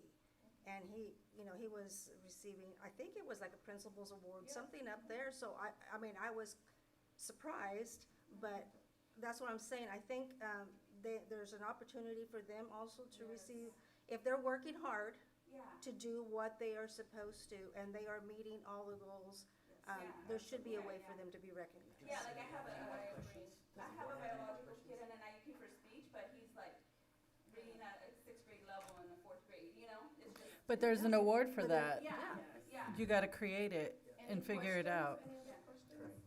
Thank you. Okay, thank you. Move on, let's go. I know, yeah, we're behind a little bit, We are. even after reading so fast. Okay, 12.7. 12.7, approval of ProCare Therapy Bond Certified Behavioral Analyst, BCBA, part-time. Did we Motion. look at 12.6? The second part of it was actually in action, correct, Mrs. Casillas? No, I The first don't one was a presentation? Is it That's all it's connected on with an there. action? And there is a second page behind it, I saw that. There's two transmittals there. Look The at it. first one, the presentation, the second one, But look at it. the backup? Not on the- Was that the backup? And it wasn't put on the motion. Oops.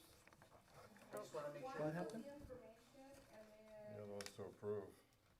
Oh, I see what you mean. Yeah. At a different date. Was the board approved, October 7th. October 7th, and I just wanted to show that it was board. It's already been board approved, Yes. so this Good was to a go. presentation This was a presentation. to help answer some of the questions that were presented that evening. Thank you, Mrs. Casillas. Okay, 12.7. Okay. Okay, you heard the motion. Motion, Second. Second was, John. okay. That's 12.7? Yes. 12.7, motion by Sabrina Gomez, second by John Alvarez.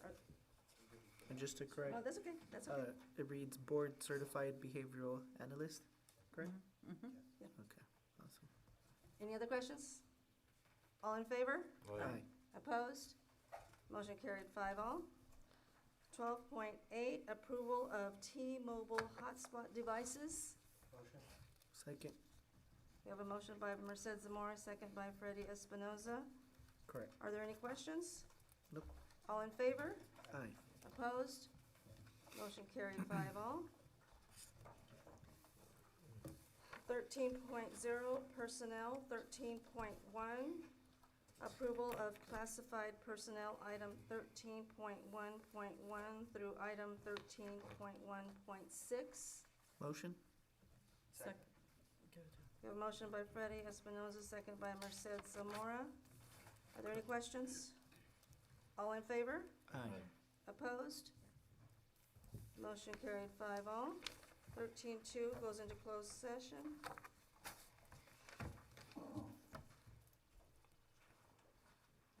Where are you? 13.3 personnel action report information only.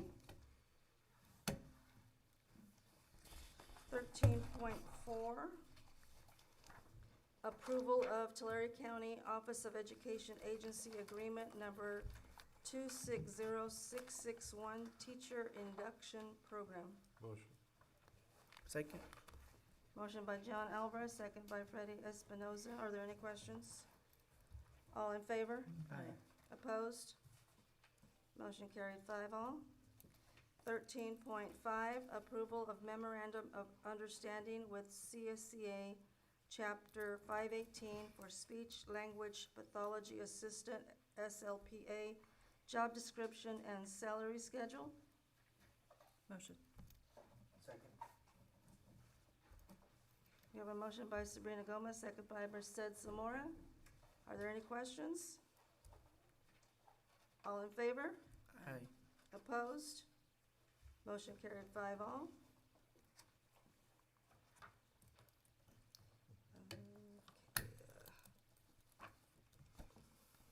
We're not there yet, right?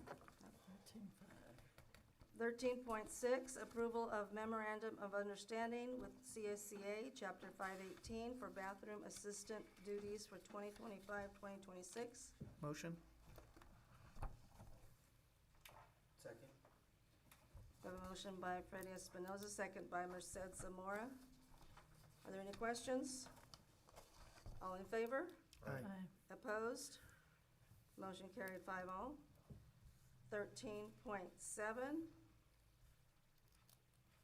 ratification of tentative agreement between Farmersville Unified School District and Farmersville Teachers Association, FTA, for the 2025-2026 school year.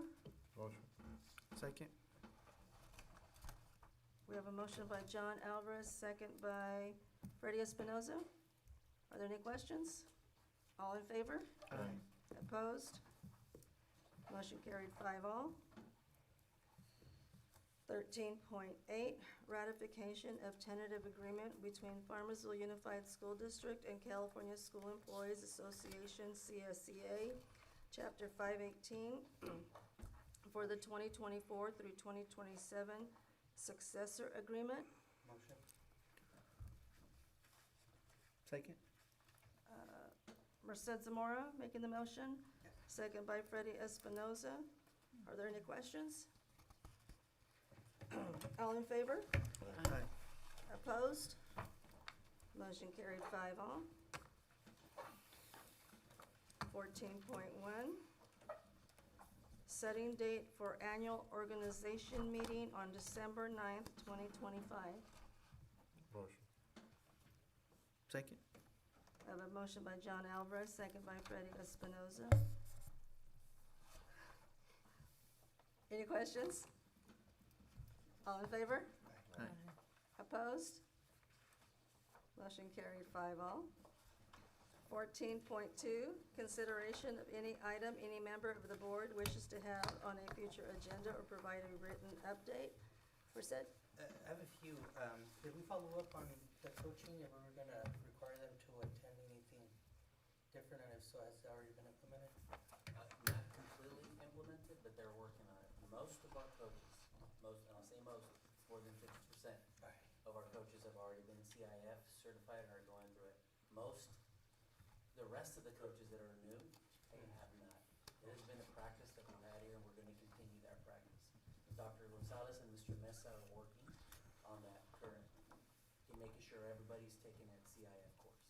And second is just the credit card issue that was addressed earlier. I could see the frustration of trying to buy something and Correct. Dr. Never going through. Mr. Monroy and our fiscal team and I are working towards remediating some of the conditioned actions that we've had in the past. So we're working on that problem together. Those are it. Freddie? I just want to have like an outline and see like throughout the year, when are we going to be taking care of the issues brought up during the walkthrough, which would be Hester with, or would it be, no, Snowden with the rocks, junior high, possibly restrooms or locker room, and then furniture situation, and just kind of want to see where we're at with everything and just see how we're executing them throughout the months and what steps are being taken to make sure those things are being executed. And then if we're reaching out to, I guess we could start with the most cost-effective one that could just be taken care of right away and then moving forward. Email was sent immediately when we came back. I believe I CC'd every single school board member asking the principals to send me a summary and some of their key points, the 3 key points. Almost all principals have sent that information back to me. Once that information is given to us between Tony, myself, and some of the fiscal team members, we will have a presentation that will have high accountability of everything that we talked about during that walkabout. Okay, it's very important. We've heard our team members. You're right, there are some low-level tier things that can be handled immediately. And so that's why we asked our administrators, their hands are on the clay, okay? They know exactly what their sites need. Once I receive that data from all the administrators, we will set up a presentation for the school board and for the rest of our constituents to see. So nice before-after pictures would be nice. It would be great. Okay. John?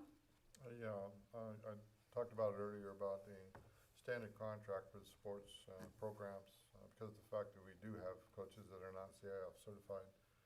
So the students' rights are not being abused. There are things in the handbook that should be carried on into that contract. So if you do and you have already spoke to the athletic director, this is the reason why, is because we have coaches that are not certified. I would like that common contract for this high school, or specifically for our district, to where there's no gray areas. And that's the problem, is you have too many gray areas. We had one of those concerns pop up today, Mr. Alvarez. I spoke with Mr. Mesa personally regarding some of the messages that were being sent to some of our student athletes. And so the first thing I asked Mr. Mesa was to pull out the student handbook that goes out to the parents. And I asked him to go work with the coaches, or currently working with the coaches tonight, I believe, to guarantee that the message that went out is aligned with the student handbook. And if it's not, and if it needs to be vetted by our athletic director and principal first and do a little bit of micromanaging on year 1, then that's what we're gonna do. Sabrina?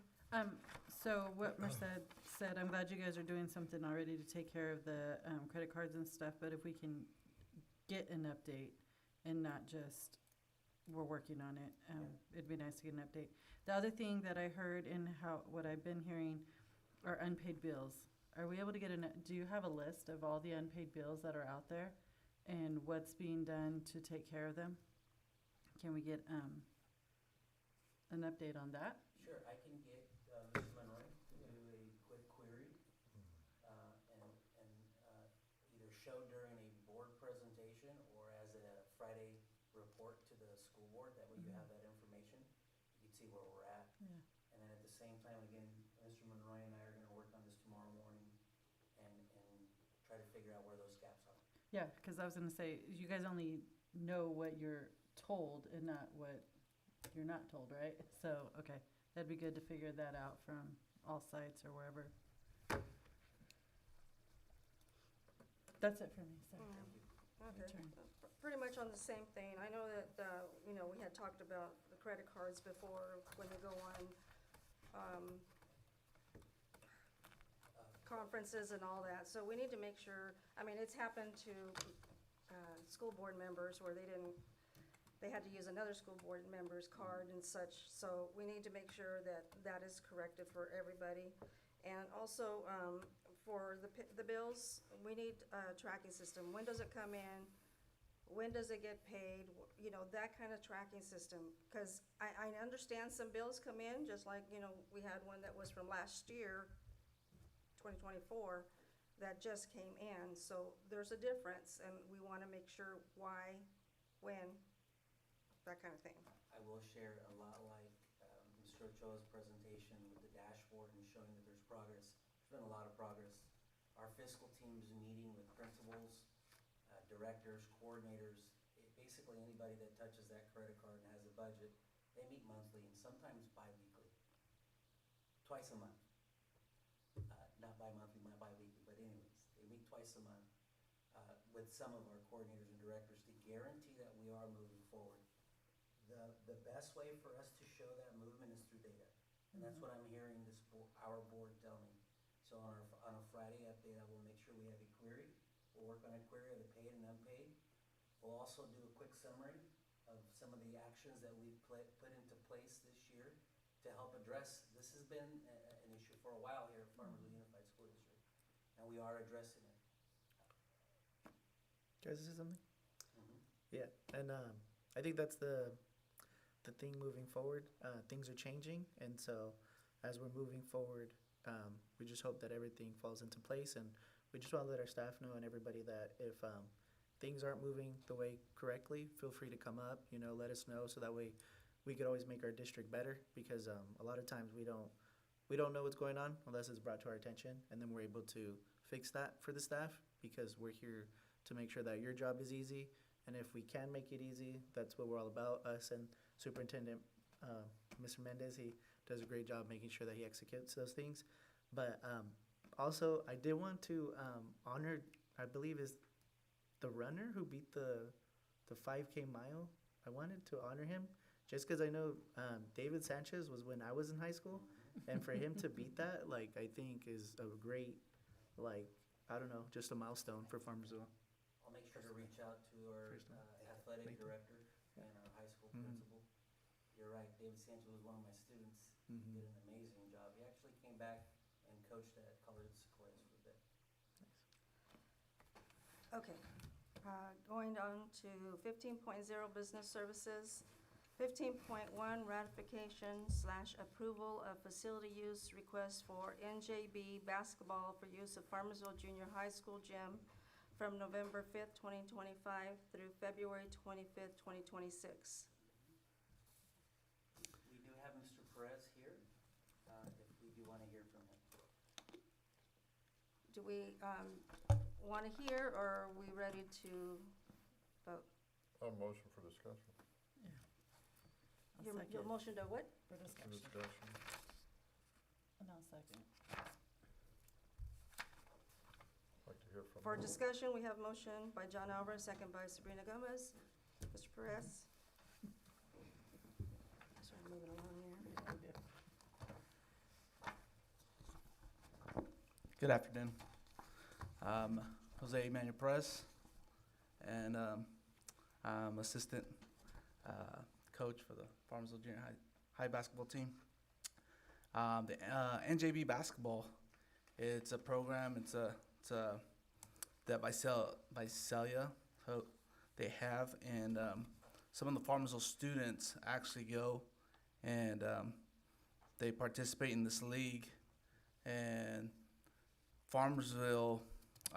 Visalia allows Farmersville kids, Wood Lake kids, and other towns to participate in this Visalia League.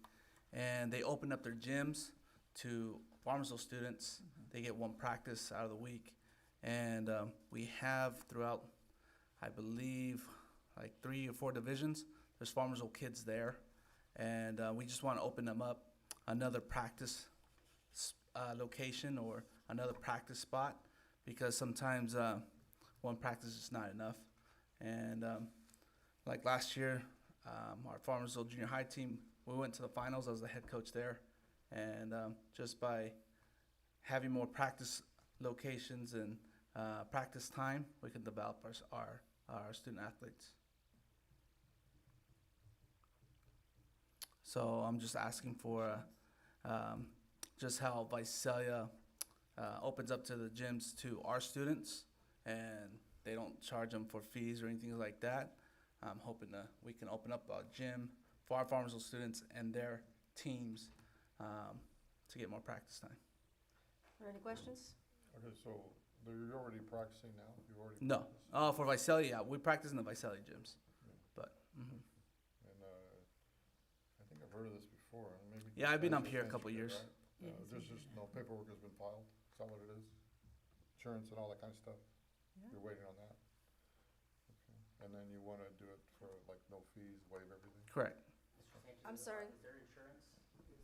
Yeah, it's attached. Yeah, the insurance should be attached there. And they have been here before, I believe I saw this last year. So you're under the NJB insurance, really what it is? Correct. You're asking for a facility. Facility for the team, so we can get extra practice time for our students and obviously their respective teams. So it'll be used for students here in Visalia or any Woodlake or anyone can be able to. Whoever's on those Farmersville teams, correct? Okay. All right. Just assuming that they've already worked it out with Mr. Sanchez regarding conflicts, because I know that sometimes the high school students will go practice at the junior high just because of wrestling and Or home games. other sports that they have going on. So I think the question to you, sir, is have you already worked through Mr. Sanchez? Correct. Of course, everything's been worked That out is. to make sure that there aren't any conflicts. And if there is, obviously Farmersville students, and if there's a wrestling game or everything, or a basketball game or whatever may case be, they get priority, obviously. So you have a lot of our Farmersville students on your team? I have 3. You only Yeah. have 3. You need more to sign up. Yeah, we need more to sign up. It's just, I mean, with the Visalia League, it's first come, first serve. Oh, I was so gonna it's- say, you don't get to pick your team, like this is my team and this Correct. is, okay. Yeah, and that's the thing. Mhm. There's just as many Farmersville I students. mean, I get it, it makes Yeah. sense. Yeah, and then also if practices are held in town, I think it would attract more Farmersville kids. Correct. Okay, so the motion was for discussion, but I guess my question is, do we want to waive fees, right? That isn't a request, it's only if you have, if you're indicating that. Well, my motion was for discussion, so I withdraw my motion for anything forward. Yeah, I guess for me, I just want to kind of understand, right now you have a basketball team, you just want to use the gym a little more often. You already discussed that with the principal to make that work during those times. And so with the board, I think and the liability, everything's already been processed, so. There's insurance. Our coach has been doing this now. This will be his 3rd year doing it here at Farmersville. Okay. I think the dates have just increased, right? The amount of practice. Yeah, the dates have increased because Yeah. the league has extended their Oh, have they? a little bit, so Okay. that's the only reason. Okay. So then. Is there a motion to approve the use? For what? For free or? No, I'm not, I mean, I either know, way, it's up that's to what the, I'm it's up to asking, the, okay. it's up to whoever makes the motion to ask what the motion should be. It's either motion to approve the ratification and use. I or if it- motion to approve the ratification and use of the Okay. facility Do we have for a free. second to that? Oh, wait a minute, for free? for free. Okay, is there a second to that? I second. We have a motion and a second. All in favor? Aye. Are opposed? Okay, motion carried 5-all. Approved. Thank you. Thank you. Thank you for your work in the community, sir. Yep, you got it. Okay, just give me a minute on 15.2. I have to Something to read some stuff here. Okay, 15.2, approval of Farmersville Teachers Association, FTA, public disclosure of tentative salary settlement agreement. Under Government Code Section 3547.5, local educational agencies are required to publicly disclose the provisions of all collective bargaining agreements before entering into a written agreement. The school district superintendent and chief business official are required to certify that costs incurred under the collective bargaining agreement can be met during the term of the agreement. The public disclosure of collective bargaining agreement must be forwarded to the Tulare County Office of Education for their inspection and approved prior to board ratification. The AB 1200 documents have been reviewed and approved by the Tulare County Office of Education. The public disclosure of the collective bargaining agreement certifies that the district can meet the obligations of the collective bargaining agreement. It includes a 2.4% on-schedule payment retroactive to 07/01/2025, as well as an increase to the insurance cap up to $1,436.75 monthly, retroactive to 10/01/2025. This represents a total net fiscal impact of $723,712. Are there any public comments? Thank you. Okay, I will entertain a motion. Motion. Second. We have a motion by John Alvarez, second by Freddie Espinoza. Is that correct? Yes. Correct. Are there any questions? All in favor? Aye. Opposed? Motion carried 5-0. 15.3, approval of California School Employees Association, CSCA, public disclosure of tentative salary settlement agreement. Under Government Code Section 3547.5, local educational agencies are required to publicly disclose the provisions of all collective bargaining agreements before entering into a written agreement. The school district superintendent and chief business official are required to certify that cost incurred under the collective bargaining agreement can be met during the term of the agreement. The public disclosure of collective bargaining agreement must be forwarded to the Tulare County Office of Education for their inspection and approval prior to board ratification. The AB 1200 documents have been reviewed and approved by the Tulare County Office of Education. The public disclosure of the collective bargaining agreement certifies that the district can meet the obligations of the collective bargaining agreement. It includes a 2.4% on-scheduled payment retroactive to 07/01/2025, as well as an increase to the insurance cap of up to $1,436.75 monthly, retroactive to 10/01/2025. This represents a total net fiscal impact of $353,294. Are there any public comments? CSCA thanks you as well. Thank you. I should have had my secretary read this. You will do so from here on. I will entertain a motion. Motion. Second. I have a motion by Sabrina Gomez, and the second was Merced Zamora. Are there any questions? All in favor? Aye. Opposed? Motion carried 5-0. 17.0, future meeting dates, 17.1, December 9th, 2025, and January 13th, 2026. 20.0, adjournment to closed session at 8:55 to discuss 20.1, conference with labor negotiator GC 54957.6. It is the intention of the board to meet in closed session to review its position and to instruct its designated rep, agency designated representative Manuel Mendez, name of organization FTA/COCA/management. 20.2, public employee discipline dismissal release complaint, Government Code Section 54957.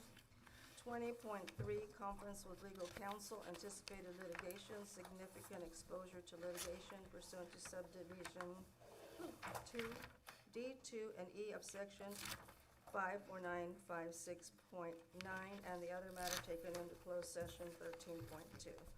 Thank you very much. We'll be going into closed session now.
open session at 9:35.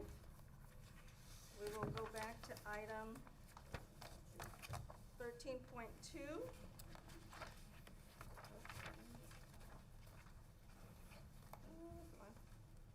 Pages are getting stuck here. 11. What are you doing in here in the middle?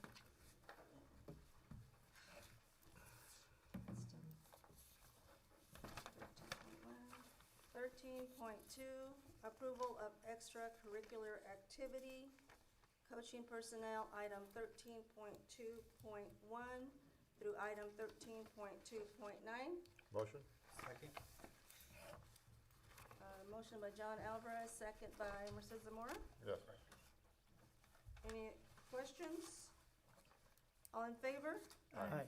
Opposed? Motion carried 5-0. 20.0, action taken on closed session items. 21.1, conference with labor negotiator GC 54957.6. It is the intention of the board to meet in closed session to review its position and to instruct its designated rep. Agency designated representative Manuel Mendez, name of organization FTA/CSCA/management, no action taken.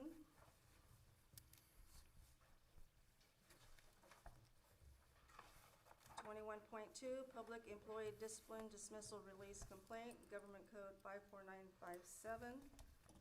No action taken.